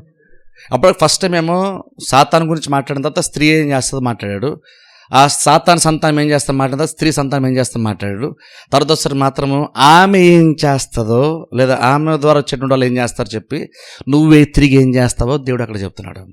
అక్కడ మాటతో అంటున్నాడు చూడండి, ఆ మాట అది నిన్ను తల మీద కొట్టును, నీవు దాన్ని మెడ మీద కొట్టదు అని చెప్పాను. ఇక్కడ చూడండి, అది అన్న చోట ఫుట్ నోట్లో 1 ఉంది చూడదా, 1కి వెళ్తే ఆయన, అక్కడే క్రిస్మస్ స్టార్ట్ అయింది. అక్కడే మన ఇక్కడ ఇంగ్లీష్లో అది, మన తెలుగులో అదే వచ్చింది. కానీ యాక్చువల్గా అయితే ఒరిజినల్గా ఫుట్ నోట్ ఏం చెప్తుందంటే, ఒరిజినల్గా అక్కడ అది అని కాదు, ఆయన నిన్ను తల మీద కొట్టును. అప్పటివరకు ఏమో స్త్రీ గురించి మాట్లాడాడు, స్త్రీ సంతానం. కానీ సడన్గా అలా వస్తే ఎక్కడో దొరకొస్తారు, సడన్గా క్రీస్తు గురించి మాట్లాడేస్తున్నాడు దేవుడు. ఇక్కడ ప్రామిస్ చేశాడు దేవుడు. రకంగా చెప్పాలంటే ఏం చేశాడంటే, ఓ టైం వస్తే ఒక ఆయన వస్తాడు, ఈ సంతానంతో వైరం కలుగుతూ ఉంటుంది, కానీ అదే స్త్రీలోంచి ఒక ఆయన వస్తాడు. ఆయన వచ్చిన ఆయన నిన్ను యాక్చువల్ ఇక్కడ తల మీద, అక్కడ చూడండి ఏమైనా వస్తుందంటే తల మీద కొడతాడని వచ్చింది చూసారా. యాక్చువల్గా కొడతాను కాదు, తల చెత్తకు కొడతాడని వస్తుంది. యాక్చువల్గా ఇంగ్లీష్లో అయితే క్రష్ యువర్ హెడ్ అని వస్తుంది. క్రష్ అని అర్థం ఏంటంటే చెత్తకు కొట్టడం వస్తుంది. ఇక్కడ చూడండి డిఫరెన్స్ చెప్తాను. అక్కడ యాక్చువల్ ఇంగ్లీష్ బైబిల్ ఎలా వచ్చిందంటే, ఆయన నీ తలను చిత్తకు కొడతాడు, నువ్వు ఆయన మడి మీద నువ్వు కొడతావు. కొట్టడానికి చెత్త కొట్టడానికి చాలా తేడా ఉంది. సాతానుడు ఏం చేస్తాడు క్రీస్తు చెప్తున్నాడు, ఇక్కడ బైబిల్ దేవుడు చెప్తున్నాడంటే సాతానుడు జస్ట్ కొడతాడంతే, కానీ క్రీస్తు మాత్రము చెత్తకు కొడతాడంట. అంటే రకం ఇక్కడ ఏమైందంటే, ఇప్పుడు ఏ ప్రాబ్లంతో నువ్వు స్టార్ట్ చేసావో ఆ ప్రాబ్లంకి సరైన సొల్యూషన్ ఆయనే తీసుకొస్తాడు. నువ్వు వైరం పెడతావు, నువ్వు చాలామందిని జయించగలుగుతామో, కానీ ఒక టైం వస్తే నేను ప్లాన్ చేస్తున్నాను, ఆయన వస్తాడు భూమి మీదకి. ఆయన వచ్చినప్పుడు అందరిలాంటి కాదు, ఆయన నువ్వు అందరిలాగా అనుకుంటావు కానీ ఆయన అలాగున్నా కాదు. ఆయన వచ్చినప్పుడు నీ తల మీద చెత్తకు కొడతాడు ఆయన. అంటే బేసిక్గా ఇప్పుడు ఏం జరుగుతుంది, బేసిక్ అర్థం ఏంటంటే, సాతాను దేవుడు ఏం చెప్తాడంటే, ప్రాబ్లంను నువ్వు క్రియేట్ చేసావు, దానికి ముగింపు పల్లికి దానికి సొల్యూషన్ నేను ఇస్తాను. మనుషులను నువ్వు పాడు చేసే పనిలో నువ్వు ఉన్నావు, ఆ మనుషులు బాగు చేసే పనిలో నేను ఉన్నాను. నువ్వు మనుషులను చాలామందిని పాడు చేస్తావు, కొంతవరకు నువ్వు సక్సెస్ అవుతావు, కానీ నీకు తెలుసా నువ్వు అనుకున్న సక్సెస్ నువ్వు.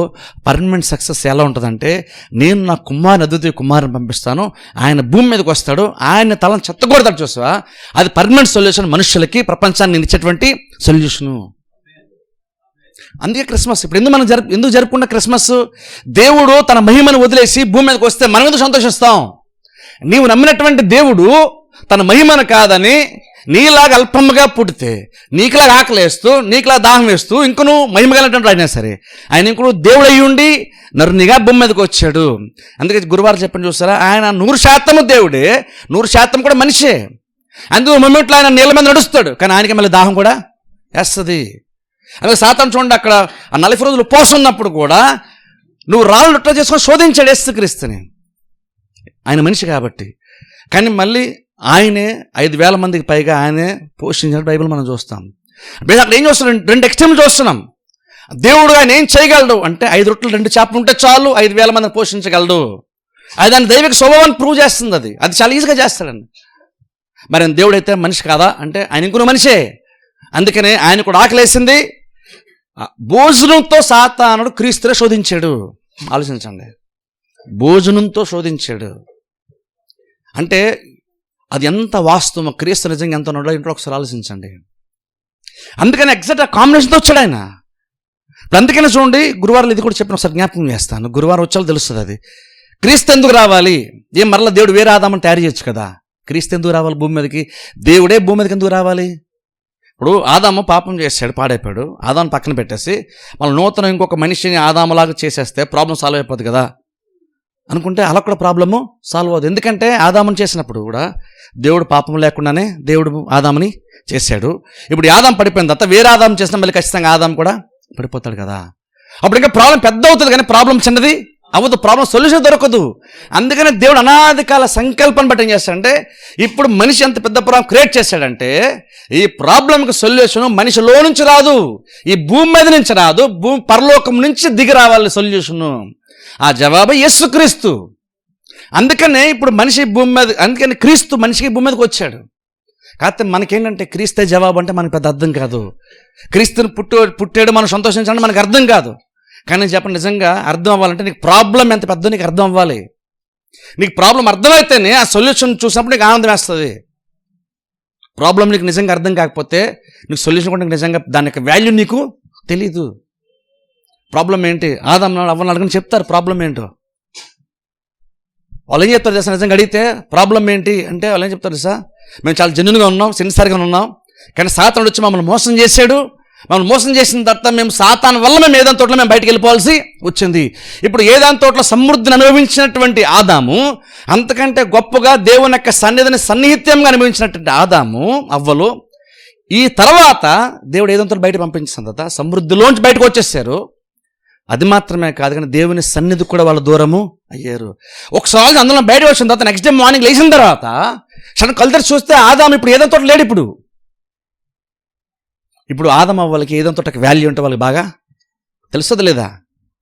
ఇప్పుడు ఆ ప్రాబ్లం ఏంటో ఆదాం బాగా తెలిసింది. ఇప్పుడు కాకపోతే మనకు అర్థం కావట్లేదు ఆ ప్రాబ్లం ఏంటో. ఎందుకంటే ఇంకా ప్రాబ్లం నిజంగా మనం సరిగ్గా అర్థం చేసుకోలేదు. ఈ ప్రపంచం అంత బాగుంది, ప్రపంచం అంత బ్రహ్మాండంగా ఉంది అనుకున్నాం మనం. ప్రపంచం అనుకున్నంత బ్రహ్మాండంగా ఏమీ లేదు. సేఫ్టీ సెక్యూరిటీ అటువంటిది, ఆశీర్వాదం అంటే భూమిలో నెతకద్దు, ఇక్కడి నుంచి ఏది రానే రాదు. దీన్ని దాటి నీకు నిజమైనటువంటి సొల్యూషన్ దేని వైపు చూడాలి మనం. రక్షణ విషయమే కాదు, దేనికైనా సరే ఏం ప్రూవ్ చేస్తుందంటే రాజ్య భారం ఆయన భుజముల మీద ఉంటుంది. ఇంకో రకంగా చెప్పాలంటే నీ భారం ఆయన మీదే ఉంది. అందుకని చూడండి, ఏదైనా తోటలోకి వెళ్ళినప్పుడు ఏదైనా తోటలో బయటకు వచ్చేసిన తర్వాత ఆదాం అవ్వాలకు తెలిసినంత బాగా ఎవరికీ తెలియదు. అంటే ఎలాంటి స్థితిలోంచి ఎలాంటి స్థితిలోకి వచ్చేసామనంటే ఆదాము తెలిసింది బెటర్గా ప్రపంచంలో ఎవరికి. ఎందుకంటే దాని నుంచి మనం బాగా దూరంగా వచ్చేసాం కాబట్టి. నీకు ఏదైనా తోట అంటే నీకు తెలియదు కాబట్టి ఏదైనా తోట బయట బ్రతికి ఉంటే కూడా నీకు తెలియదు. కానీ ఒకసారి ఆలోచించండి, ఇలా మోసపోయిన తర్వాత సాతాను చేతులు మోసపోయిన తర్వాత ఆదాము అవ్వలు ఎంత ఫీల్ అయ్యి ఉంటారు ఒకసారి ఆలోచించండి. ఎందుకంటే తర్వాత దేవుడు కూడా మాట్లాడు, నువ్వు ప్రయాసంతో నువ్వు పిల్లల్ని కంటావు, గర్భం ధరిస్తావు దేవుడు చెప్తాడు. అప్పుడు చెప్తాడు ఆదాంతో అంటే నువ్వు కష్టపడితే కానీ నీకు రాదు, నీకు వ్యతిరేకంగా భూమి మీద పనిచేసే చాలా కాలం ఉండని చెప్పాడు. అది నిజంగా పనిచేస్తున్నప్పుడు ముండ్ల పొదలు గుచ్చులు ఇవన్నీ వచ్చేస్తున్నప్పుడు అది ఒకసారి మళ్ళీ వెనక్కి ఆదాం ఏదంతో జ్ఞాపకం చేసుకుంటే ఏదంతో ఎంత బాగుండేది, అక్కడ ఎంత సమృద్ధి ఉండేది, అక్కడ నాకు పని కూడా ఎంజాయ్మెంట్ ఉండేది నాకు. పని నాకు ఎంజాయ్మెంట్గా ఉండేది, నేను పని చేసి నాకు తృప్తి ఉండేది, పని చేసినప్పుడు నాకు సాటిస్ఫాక్షన్ ఉండేది. నాకు ఎవరు శాలరీ ఇచ్చేవాళ్ళు ఎవరు లేరు, కానీ ఇంక నేను అక్కడ పని చేస్తే నాకు ఎందుకో సంతోషాన్ని ఇచ్చేది, జీవితానికి ఒక అర్థం ఉన్నట్టు అనిపించేది. నేను దేని కొరకైతే ఉన్నానో ఆ పర్పస్ ఉన్నాను, నా ద్వారా దేవుని యొక్క ఉద్దేశాలు నెరవేర్చబడతాను ఒక తృప్తి ఉండేది. కానీ బయటకు వచ్చేసిన తర్వాత ఎంతసేపు నా కోసం బతకాల్సి వస్తుంది. ఇప్పుడు నేను అంటే ఏంటి, నేను బ్రతడానికి ఆదం అవ్వాలి, వాళ్ళిద్దరు బ్రతడానికి వాళ్ళిద్దరు పోషణ పడ్డానికే ఎక్కువసేపు కష్టపడాల్సి వస్తుంది. ఇందులో సంతోషం లేదు, ఇందులో తృప్తి లేదు, ఇందులో ఆనందము ఆశీర్వాదం ఇందులో లేదు. బ్రతికి ఎంత మారిపోయింది ఒకసారి చూడండి. ఇప్పుడు అలాంటి ఆదాముకి దేవుడు ఏదంత తోటలో చెప్తున్నాడు, స్త్రీతో కూడా, స్త్రీ ఉండగా ఆదాము ఉండగా దేవుడు మాట్లాడుతున్నప్పుడు ఈ ఆదాములు ఎంత ఆనందించుంటారో ఒకసారి ఆలోచించండి. ఎంత ఆనందించుంటారు. పెద్ద ప్రాబ్లం వచ్చేసిందని దేవుడు చెప్తున్నప్పుడు నీ సంతానం నాకును, నీకును స్త్రీకిని, నీ సంతానం నాకు, ఆమె సంతానంలో ఒక అవ్వ అక్కడ ఉంటే వింటుంటే ఎలా ఉంటుందో ఒకసారి ఆలోచించండి. ఇది ఎక్కడితో అయిపోయింది అనుకున్నాను, ఇంకా చాలా తరతరాలు ఇది కొనసాగుతుందా? ఆ తర్వాత 3వ స్థానంలో కూడా దేవుడు మారితే ఉన్నాడు తెలుసా, ఆయన నీ తల మీద చెత్త కొడతాను చెప్పి చూస్తారా. అప్పుడు నేను అనుకుంటాను, ఈ స్త్రీ కానీ అంటే అవ్వ కానీ ఆదం ఎంత ఆనందించుంటారో ఒకసారి ఆలోచించండి. ఎంతసేపు వైరం కోసమే ఆదం అవ్వలు విన్నారు ఆ రోజు నీదంత తోటలో దేవుని నోటంట. కానీ సడన్గా అన్నాడు, ఈ ప్రాబ్లం పర్మనెంట్ సొల్యూషన్ ఒక టైం వస్తుంది, ఆ టైం వచ్చినప్పుడు ఒక ఆయన వస్తాడు, ఆయన వచ్చి నిన్ను మోసం చేసేటువంటి వాడు యొక్క తలని చెత్త కొడతాడు, నీకు పర్మనెంట్ సొల్యూషన్ని ఇస్తాడు. ఆ మూమెంట్లో వీరి ఆనందం ఎలా ఉంటుందో ఒకసారి ఆలోచించండి. అయితే పర్మనెంట్ సొల్యూషన్ దేవుడే మనకి ఇస్తున్నాడు. ప్రాబ్లం క్రియేట్ చేసింది మనము, సొల్యూషన్ ఇచ్చేదేమో దేవుడు. అందుకనే అంటాను చూడండి, మనం దేవుని వెతుక్కుంటే మనం వెళ్ళలేదు, దేవుని వెతుక్కుంటే అందుకనే కన్య మరియ ద్వారా రక్షకుడు భూమి మీదకి వచ్చాడు. ఎందుకని మనిషి యొక్క సపోర్ట్ లేకుండానే దేవుడు ప్రతి కార్యం చేస్తూ వచ్చాడు. తెలుసా మీకు ఆ విషయం? ఎందుకంటే మనిషి యొక్క సపోర్ట్ అవసరం లేదు దేవునికి. మనిషి యొక్క సపోర్ట్ నిజంగా ఉందనుకోండి, అప్పుడు మనిషి కూడా అతిశయపడతాడు. ఏం తెలుసా, ఆ రక్షణ కార్యంలో నా వంతు పాత్ర నేను చేశానండి, ఆ రోజు నేను కూడా ఇలా చేస్తేనే రక్షణ సాధ్యమైంది దేవునికి అంటాం. కానీ పౌలు రక్షణ గురించి మాట్లాడుతున్నప్పుడు, పత్రికల గురించి మాట్లాడుతున్నప్పుడు ఏమంటో తెలుసా, ఎవరు అతిశయపడ్డాను వీలే లేదు, ప్రతి దేవుడిని విశ్వాసం వల్ల కృపచేతను రక్షించబడ్డావు. రక్షణ మనకి ఫ్రీగా వచ్చేసింది తెలుసా. అందుకనే రక్షణ విషయానికి వచ్చేసరికి ఎవరు కూడా నువ్వు గొప్పలు చెప్పుకోవడానికి వీలే లేదు. అసలు రక్షణ విషయానికి వచ్చేసరికి ఎవరు అతిశయపడడానికి ఛాన్స్ ఇవ్వలేదు దేవుడు తెలుసా. అందుకనే ఏ మనిషి ఇన్వాల్వ్ చేయలేదు, నరుణ్ణి అసలు ఇన్వాల్వ్ చేయలేదు దేవుడు. కేవలం మరి గర్భం మాత్రం వాడలేదు, పురుషుని దేవుడు వాడుకోలేదు ఎక్కడ కూడా అసలు అది లేదు. ఇది ఎవరు అతిశయపడ్డానికి వీలే లేదు. నేనున్నాను, నేను చేశాను రక్షణ కార్యానికి, నా వంతు పాత్ర నేను ఇలా చేశాను అన్నాను ఛాన్సే లేదు. ఎవరు అతిశయపడ్డానికి వీలైనంతగా దేవుడు చేశాడు. అంటే బేసిక్ అర్థం ఏంటంటే, బేసిక్ దేవుడు ఏం చెప్పాడంటే, నేను మిమ్మల్ని ఇన్వాల్వ్ చేయలేదనే కాదు, మిమ్మల్ని ఇన్వాల్వ్ చేసిన పని అవ్వదు. మీరు లేకుండా సొల్యూషన్ కేవలం నా ద్వారా మాత్రమే అయితే, నేను ఒక్కని ఇన్వాల్వ్ అయితేనే కార్యం జరుగుతుంది. అందుకనే ఒక రకంగా చెప్పాలంటే ఏదంతోట్లోనే దేవుడు ఒక రకంగా ఏం చెప్పాడంటే, ఒక టైం వస్తే నువ్వు వెయిట్ చేయక. దేవుడు సాతానికి ప్రామిస్ చేశాడని చెప్పని చూస్తారా, అతడు నీ తలను చెత్త కొడతాడు. అక్కడ దేవుడు ఒక రకంగా ఏం చెప్పాడంటే, ఓ టైం వస్తే నేనే వస్తాను, నేను నీ తలని చెత్త కొడతాను. ఎందుకంటే మనిషి వాళ్ళు ఇంకా అవదు, మనిషి ఆల్రెడీ ఇప్పుడు బలహీనుడు అయిపోయి మనిషి వాళ్ళు అవదు. అందుకే దేవుడు ఏదంతోట్లో సాతానికి ఏం చెప్పాడంటే, నువ్వు వెయిట్ చేయ, ఓ టైం వస్తే నేనే వస్తాను. అందుకే ఆయన వచ్చినప్పుడు అంత అలవాటు చేశాడు సాతాను హీరో ద్వారా. ఎందుకని ఇప్పుడు ఆయన వచ్చేసాడు, ఆయన చెప్పినట్టు నిజంగా నేను వచ్చేసాడు, రక్షకుడు భూమి మీదకి వచ్చేసాడు. ఇప్పుడు నా పని అయిపోతుందని సాతాను తెలిసింది. అందుకనే 2 సంవత్సరాల పిల్లలందరినీ హేరోదు నిర్మూలన చేయాలని చూశాడు. అది జస్ట్ ఒక హేరోదు ఉన్నాడని కాదు, హేరోదు వెనకాల సాతాను యొక్క సమూహము, సర్ప సంతానమే ఉంది వెనకాల. కానీ ఇంకను దేవుడు ఎంత మంచిగా మనుషులను ప్రేమించి మనుషులకు రక్షణ కొరకు ప్లాన్ చేశాడంటే, సాతాను యొక్క సమూహము ఎంత ట్రై చేసినా సరే దేవుని యొక్క రక్షణ కార్యం ఫెయిల్ అయ్యే ఛాన్సే లేనంత పక్కగా దేవుడు రక్షణ కార్యాన్ని దేవుడు జరిగించాడు, రక్షకుని భూమి మీదకి పంపించాడు.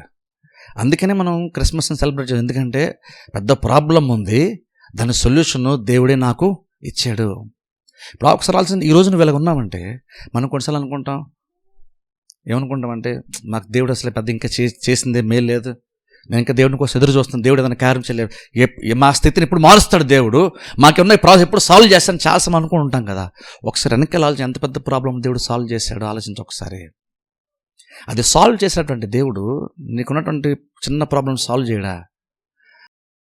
మాట్లాడుతున్నప్పుడు అంటాడు, ఆయన కుమారుని అనుగ్రహించినటువంటి దేవుడు ఆయనతో పాటు సమస్తమును నీకెందుకు అనుగ్రహించుడు. క్రిస్మస్ మనకి ఏం ప్రూవ్ చేసేస్తుంది? క్రిస్మస్ ఏం ప్రూవ్ చేస్తుంది అంటే, దేవుడు నీ కోసం ఏమైనా చేయడానికి రెడీ. ఎంత గొప్ప కార్యం అని కాదు, నీకు మేలు జరిగేటువంటి విషయంలో దేవుడు ఎంత తగ్గించుకోవడం కూడా ఇప్పుడు ఆలోచించండి. అది ఇంపార్టెంట్. మనం చిన్న పిల్లల్ని పెద్ద లెక్కే చేయం మనం కదా. చిన్న చిన్న పిల్లలు పెద్ద లక్ష్యం అసలు కన్సిడర్ చేయాలి పెద్దగా మనం. కానీ ఇంక నువ్వు దేవుడు చిన్న పిల్లలాగా వచ్చాడు భూమి మీదకి. ఆలోచించండి, ఎందుకోసం వచ్చాడు అలాగా? అంతలా దేవుడు ఎందుకు తగ్గించుకుని రావాలి? నీ ముందు ఎంత గొప్ప పోయాడు అన్నది కాదు అక్కడ. దేవుడు నీకోసం నిజంగా ఎంత తగ్గించుకున్నాడు, అది నిజమైన ప్రేమ అంటే. నీకోసం తగ్గించుకున్నాడు చూసారా, అది నిజమైన ప్రేమ. గొప్పబోడు ఎవరైనా పోతారు, మనుషులు కూడా పోతారు. కానీ నీ స్థాయి కంటే తగ్గి చూసావా, ఒక మనిషి లెక్క స్థాయి కంటే ఇంకా తగ్గడు చూసారా దేవుడు. అది దేవుడు లోకాన్ని ఎంతో ప్రేమించాడు.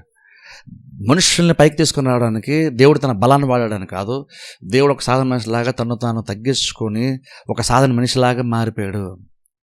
మనుషుల్లాగా నీలా నాలా అల్పంగా మారిపోయాడు. అంటే దేవుడు మన కోసం ఎంత చేస్తాడా? అసలు దేవుడు భూమి మీదకి వస్తాడా? చూడండి, అసలు మూన్ మీదకి మనిషి అడుగు పెట్టినప్పుడే అందరం ప్రపంచం అంతా చాలా హ్యాపీ ఫీల్ అయ్యారు. అయితే ఇప్పుడు నిజమా ఫేక్ కూడా డౌట్ తెలియదు. ఇప్పుడు ఆ ప్రపంచం అలా ఉంది. ఇప్పుడు ఒకప్పుడు నిజం నమ్మేస్తాం, స్కూల్లో సోషల్ స్టడీస్లో అవన్నీ చదివేస్తాం, కంటెస్ట్ పెడతాం, మార్కులు సంపాదిస్తాం. సరే ఇప్పుడు మళ్ళీ వెనకెళ్తే అంతా ఫేక్ అంటున్నారు. ఇప్పుడు చూడండి, ఏది నమ్మాలి ఏది నమ్మకూడదో కూడా తెలియదు. మనకి ఏదైతే నేర్పించింది నిజమో కాదో డౌట్ వచ్చేస్తుంది. అంటే ఇప్పుడు ఎలా ఉంటే ఇంకో 50 సంవత్సరాలు పోతే ఎలా ఉంటుంది? ఆలోచించండి. అంటే చూడండి, ప్రపంచం చూడండి ఎంత కన్ఫ్యూజన్లో ఉందో తెలుసా? ప్రపంచం ఎంత కన్ఫ్యూజన్లో ఉంది అంటే, ఇలాంటి ప్రపంచంలో మనం బతుకుతూ దేవుడు లేకుండా, దేవుడితో కనెక్షన్ లేకుండా బాగా బతికేస్తాం అనుకుంటామా? సాధ్యమా నిజంగా? అది దేవుడు లేకుండా నీకున్న ప్రతి ప్రాబ్లంకి సొల్యూషన్ ఎక్కడ దొరకదో నువ్వు ఆయనతో కనెక్ట్ అయితేనే నీకు దొరుకుతుంది. నీకు పవర్ సోర్స్ ఎక్కడ లేదు.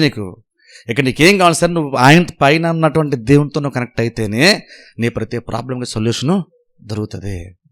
అందుకనే రాజ్యభారం ఆయన బదులు ఉంటుంది. అందుకని నాయకులు చూడకండి, వాళ్ళు ఏదో చేస్తారని. వాళ్ళు చేసేది ఏముండదు. మనుషులు ప్రతిసారి చేసిన ప్రతి ప్రయత్నంలో మనిషి ఇంకా అట్టర్ ఫెయిల్యూర్లోకి నెట్టేస్తారు తప్ప నిజమైన సొల్యూషన్ రాదు. కంపెనీలు పెడతాం, ఉద్యోగాలు ఇస్తాం అంటారు, వాటి వల్ల పొల్యూషన్ ఉంటుంది. ఇలాగ మనిషి ప్రతి దాంట్లో ఒకటి ఇస్తారు, 10 నష్టాలు ఉంటాయి మనకి ప్రతి దాంట్లో కూడా. ప్రపంచం అలా అయిపోయింది. అలాంటి ప్రపంచంలో ఇప్పుడు నువ్వు ఉంటున్నప్పుడు నీకు నిరీక్షణ ఎక్కడ ఉంటుంది? నిరీక్షణ ఎక్కడ ఉంటుందని, నిరీక్షణ ఖచ్చితంగా రావాలంటే దేవుని దగ్గరికి రావాలి, దేవుని వైపే చూడాలి, క్రీస్తు వైపే చూడాలి. ఎందుకంటే ఆయన ప్రతి ప్రాబ్లంకి సొల్యూషన్ ఇచ్చాడు. మనిషిగా నీకున్న ప్రతి ప్రాబ్లంకి, పాపము శాపం అంటే పెద్ద ప్రాబ్లం మనకి. కానీ దాని విషయమై దేవుడు వచ్చాడు, క్రీస్తు వచ్చాడు, సక్సెస్ఫుల్గా సాతాను యొక్క తలను చెత్త కొట్టేశాడు. ఆయన కార్యములు జరగక ముందే తలని ఇంకా చెత్త కొట్టక మునిపే వాళ్ళు అంతలాగా వాళ్ళు క్రిస్మస్ వాళ్ళు సెలబ్రేట్ చేస్తున్నారు. జ్ఞానులే కానీ కాపర్లే కానీ అంతలాగా ఆనందిస్తే, సిమ్యోను యేసుక్రీస్తుని ఆ సున్నతి చేయడానికి ఎంతో తీసుకొచ్చినప్పుడు చూసి నీ రక్షణ నేను చూశాను అన్నాడు. చూసారా? అప్పుడు వాళ్ళు అంత ఆనందిస్తే ఇప్పుడు మనం ఎంత ఆనందించాలి? ఇప్పుడు శివకార్యం జరిగిపోయింది కాబట్టి మనం ఎంత ఆనందించాలి? ఆయన అద్భుతాలు చూసాం మనం, మనుషుల పట్ల ఉన్నటువంటి ప్రేమ అంటే మనం చూసాం. ఇప్పుడు మనం ఎంత ఆనందించాలి? కానీ ప్రాబ్లం ఏంటంటే మనం అంత ఆనందించాం. సిమ్యోను ఆ రోజు క్రీస్తు ఏమి చేయకుండానే వెయిట్ చేశాడు. నువ్వు వాగ్దానం చేసే ప్రభావం చూసినా చచ్చిపోతాను చెప్పావు, నేను నీ రక్షణను కళ్ళారు చూశాను అన్నాడు. సరే, యేసుక్రీస్తుని కళ్ళారు చూశాను అనలేదు, నీ రక్షణ చూశాను. ఆ పసి బిడ్డలు, 8 రోజుల వయసు ఉన్నటువంటి బిడ్డలు క్రీస్తు చేయబోయే రక్షణ కార్యాన్ని 8 దినముల వయసు ఉన్నటువంటి ఆ శరీరంలో చూస్తున్నాడు. నీ రక్షణ చూశాను అన్నాడు. రక్షకుణ్ణి చూశాను అన్నది, రక్షణ చూశాను అంటే కార్యాన్ని చూశాడు. క్రీస్తులో కార్యాన్ని అందుకు ఆనందించారు వాళ్ళు, అందుకు ఆనందించగలిగారు. మనం కూడా నిజంగా క్రిస్మస్ ఆనందం అనే ఉంటాం చూస్తారా? అది నిజంగా ఎప్పుడు ఉంటుందంటే, నువ్వు నిజంగా ఆయన చేసినటువంటి కార్యాలు నువ్వు చూస్తేనే, నువ్వు అర్థం చేసుకుంటేనే, నువ్వు 25వ తారీఖు మాత్రమే కాదు, నువ్వు తరచుగా ఆనందిస్తా ఉండొచ్చు. నువ్వు దేని తరచుగా నువ్వు తెచ్చుకోవాల్సినల్లా నువ్వు క్రీస్తుని ఆరాధించినప్పుడల్లా నీకు తృప్తి ఉంటుంది, నీకు సాటిస్ఫైన్ ఖచ్చితంగా ఉంటుంది. నంటాను క్రిస్మస్ రోజు మాత్రమే కనుక నువ్వు హ్యాపీ ఫీల్ అయ్యావంటే నువ్వు క్రిస్మస్ సరిగ్గా నువ్వు అర్థం చేసుకోలేదని అర్థం. సంవత్సరం ఒకరోజు హ్యాపీగా ఉంచడానికి కాదని భూమి మీదకి వచ్చింది ఆయన. నీ జీవితాన్ని మార్చేసి ప్రతిరోజు ఆనందం ఇవ్వడానికి ఉన్నాడు ఆయన. అందుకనే రాజ్య భారం ఆయన భుజాల మీద ఉంటుంది. నీ రెస్పాన్సిబిలిటీ ఎవరి మీద ఉంది తెలుసా? దేవుని మీద ఉంది. నీ కుటుంబ రెస్పాన్సిబిలిటీ ఎవరి మీద తెలుసా? ఆయన భుజాల మీద ఉంది. ఆయన చేసింది ఏదైనా ఫెయిల్ అయ్యిందా? ఏది ఫెయిల్ అవ్వదు. అంటే నిజంగా ఒక రకంగా చెప్పాలంటే, అందుకనే మగవాళ్ళు మనం కూడా మా ఫ్యామిలీ నేను మోస్తున్నాను అనకూడదు. నువ్వు నీ ప్లేస్లో నువ్వు కూడా తక్కువ దేవునికి ఇచ్చేసే ప్లేస్. ఎందుకంటే మనకంటే బెటర్గా ఆయనే మోస్తాం. మనం మోసాం అనుకోండి మనం నలిగిపోతాం. కానీ ఆయన మోసాడు అనుకోండి బెటర్గా ఫ్యామిలీ నిలబడుతుంది. అందరం కొన్నిసారి ప్రతిసారి నేను లేకపోతే ఫ్యామిలీ ఏమైపోద్దు అనుకోవద్దు. నువ్వు లేకపోయినా ఫ్యామిలీ బాగానే ఉంటుంది. అందుకనే నువ్వు లేకపోయినా దేవుడే కాబట్టి చూసుకోవాలి. కాబట్టి నువ్వు ఉన్నప్పుడు కూడా నువ్వు సైతము దేవుని మీదే చూడడం చాలా చాలా బెటర్. అలా ఉండాలి మనం. ప్రతిరోజు దేవుని వైపు చూడడం బెటర్. ఎందుకంటే ఆయన భుజముల మీద రాజ్యభారం అంటే ప్రపంచాన్ని ఎలాగ నెమ్మదిగా నడిపించాలి, సమాధానం ఇవ్వాలి. సమాధానకర్త దేవుడు అని బైబిల్ అక్కడ మనం అదే చూసారా. అదంతా ఏంటంటే ఆయన భుజంలో ఉంది కాబట్టి ఆయన ప్రపంచానికి సమాధానం దొరుకుతుంది. ఈరోజు అందుకని చూడండి, ప్రపంచానికి సమాధానం ఉందా చూడండి. ఎక్కడ చూసినా గొడవలే, అల్లర్లు, ఎక్కడ చూసినా డిస్టర్బెన్సెస్సే.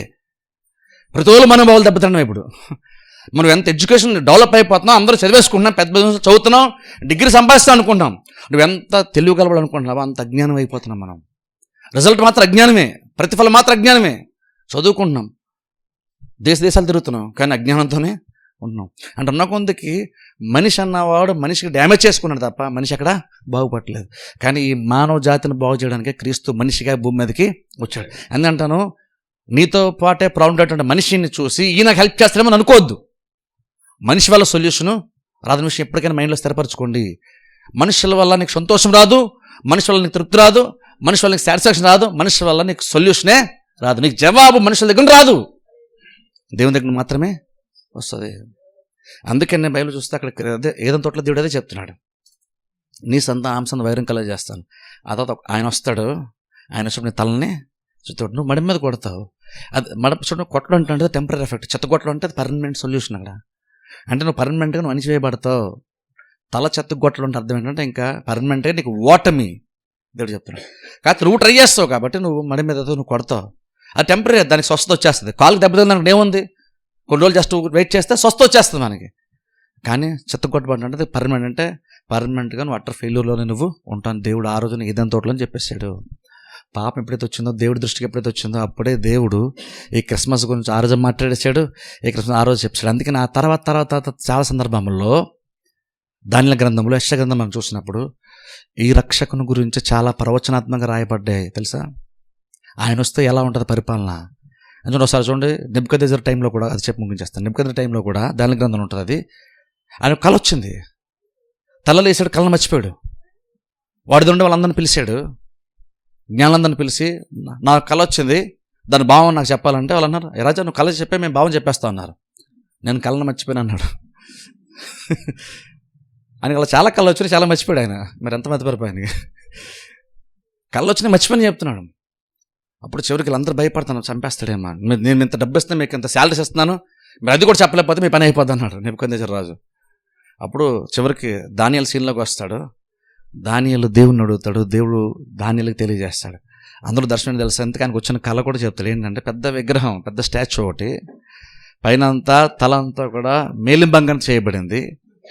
ఆ తర్వాత ఏమో ఈ షోల్డర్ పార్ట్ అంతానేమో వెండితో చేయబడింది. ఆ తర్వాత కొంచెం కింద పార్ట్ అంతా ఇత్తడితో చేయబడింది.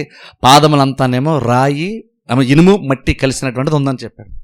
ఇందుకు దర్శనం ఏంటంటే ఏ మనిషి యొక్క చేత్తో చెక్కబడినటువంటి ఒకటి, అంటే మనిషి యొక్క ఇన్వాల్వ్మెంట్ లేకుండా పెద్దది ఒక రాయి దొర్లుకుంటూ వచ్చి అది ఎన్నో కొంత బలంగా మారి పెద్దగా మారి ఈ పెద్ద విగ్రహాన్ని పిండి చేసిందంట, తిత్తిగా చేసేసిందంట,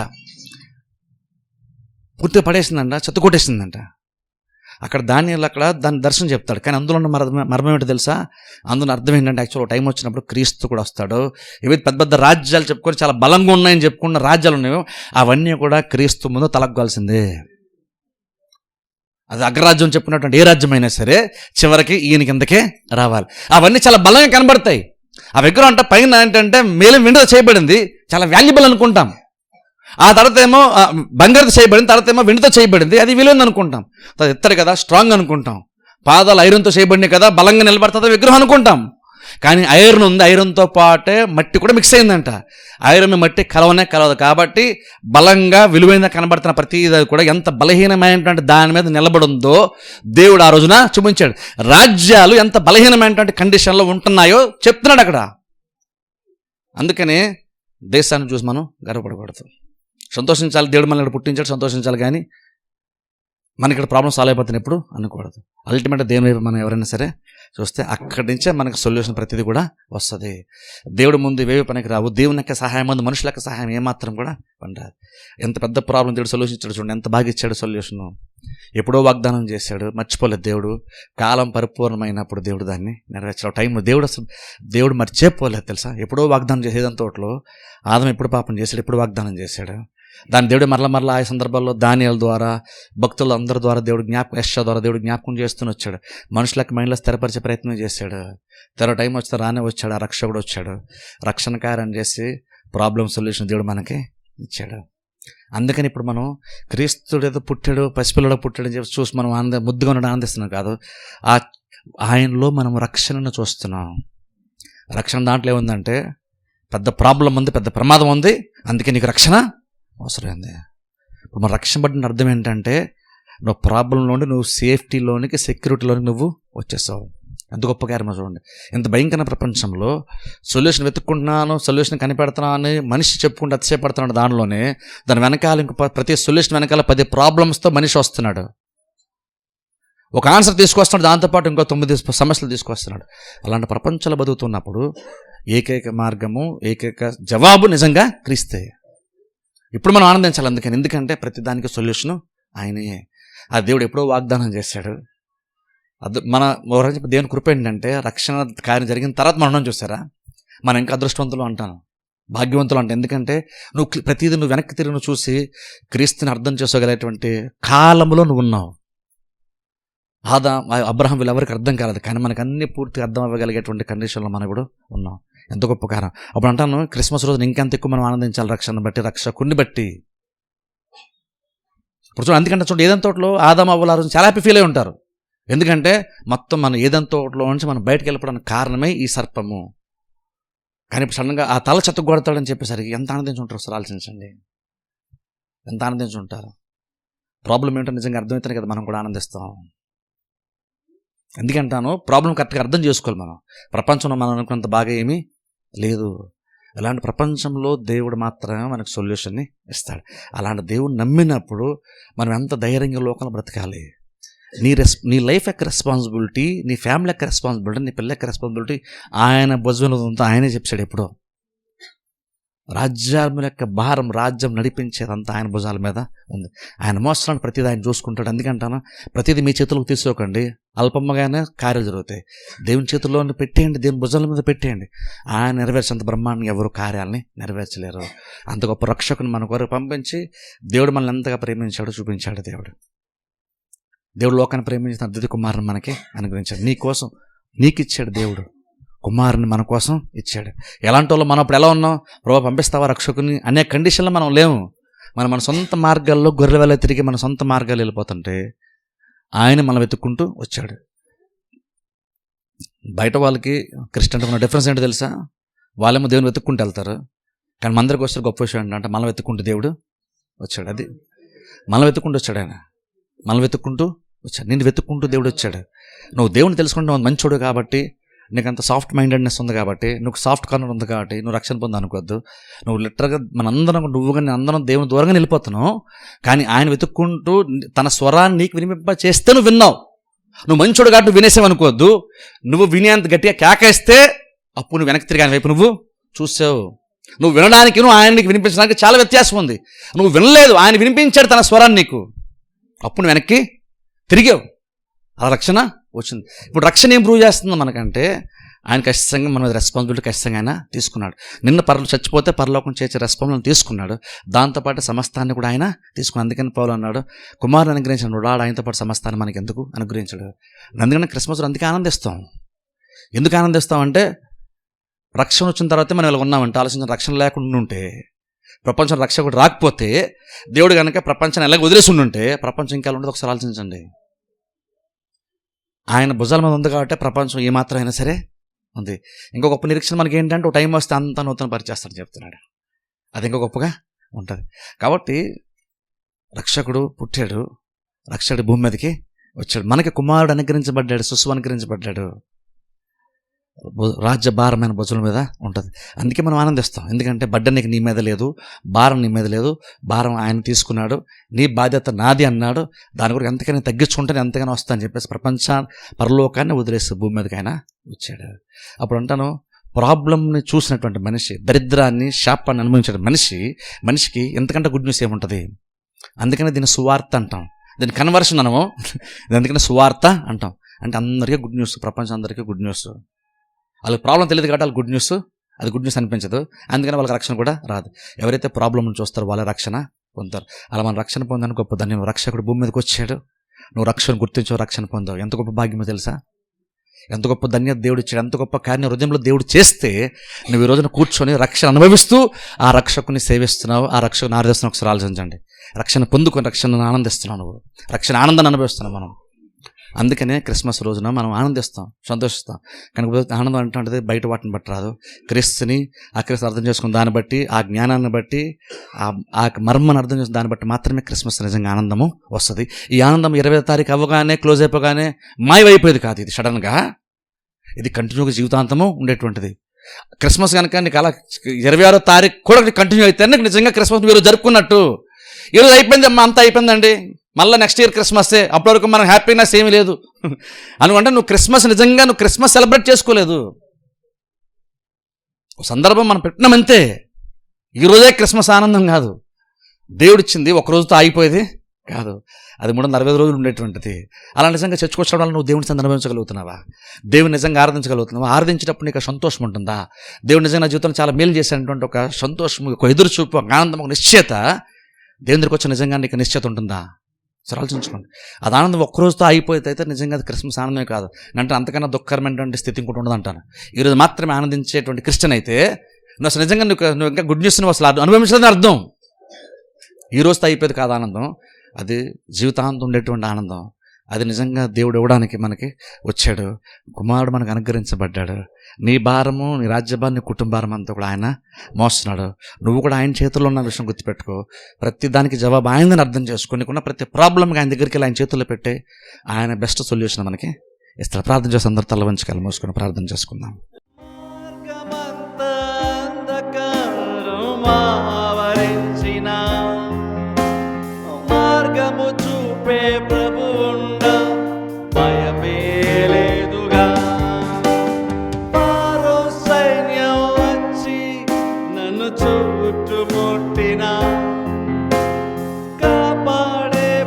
ఉండగా భయమే లేదుగా, మార్గమంతా అంధకారం ఆవరించిన,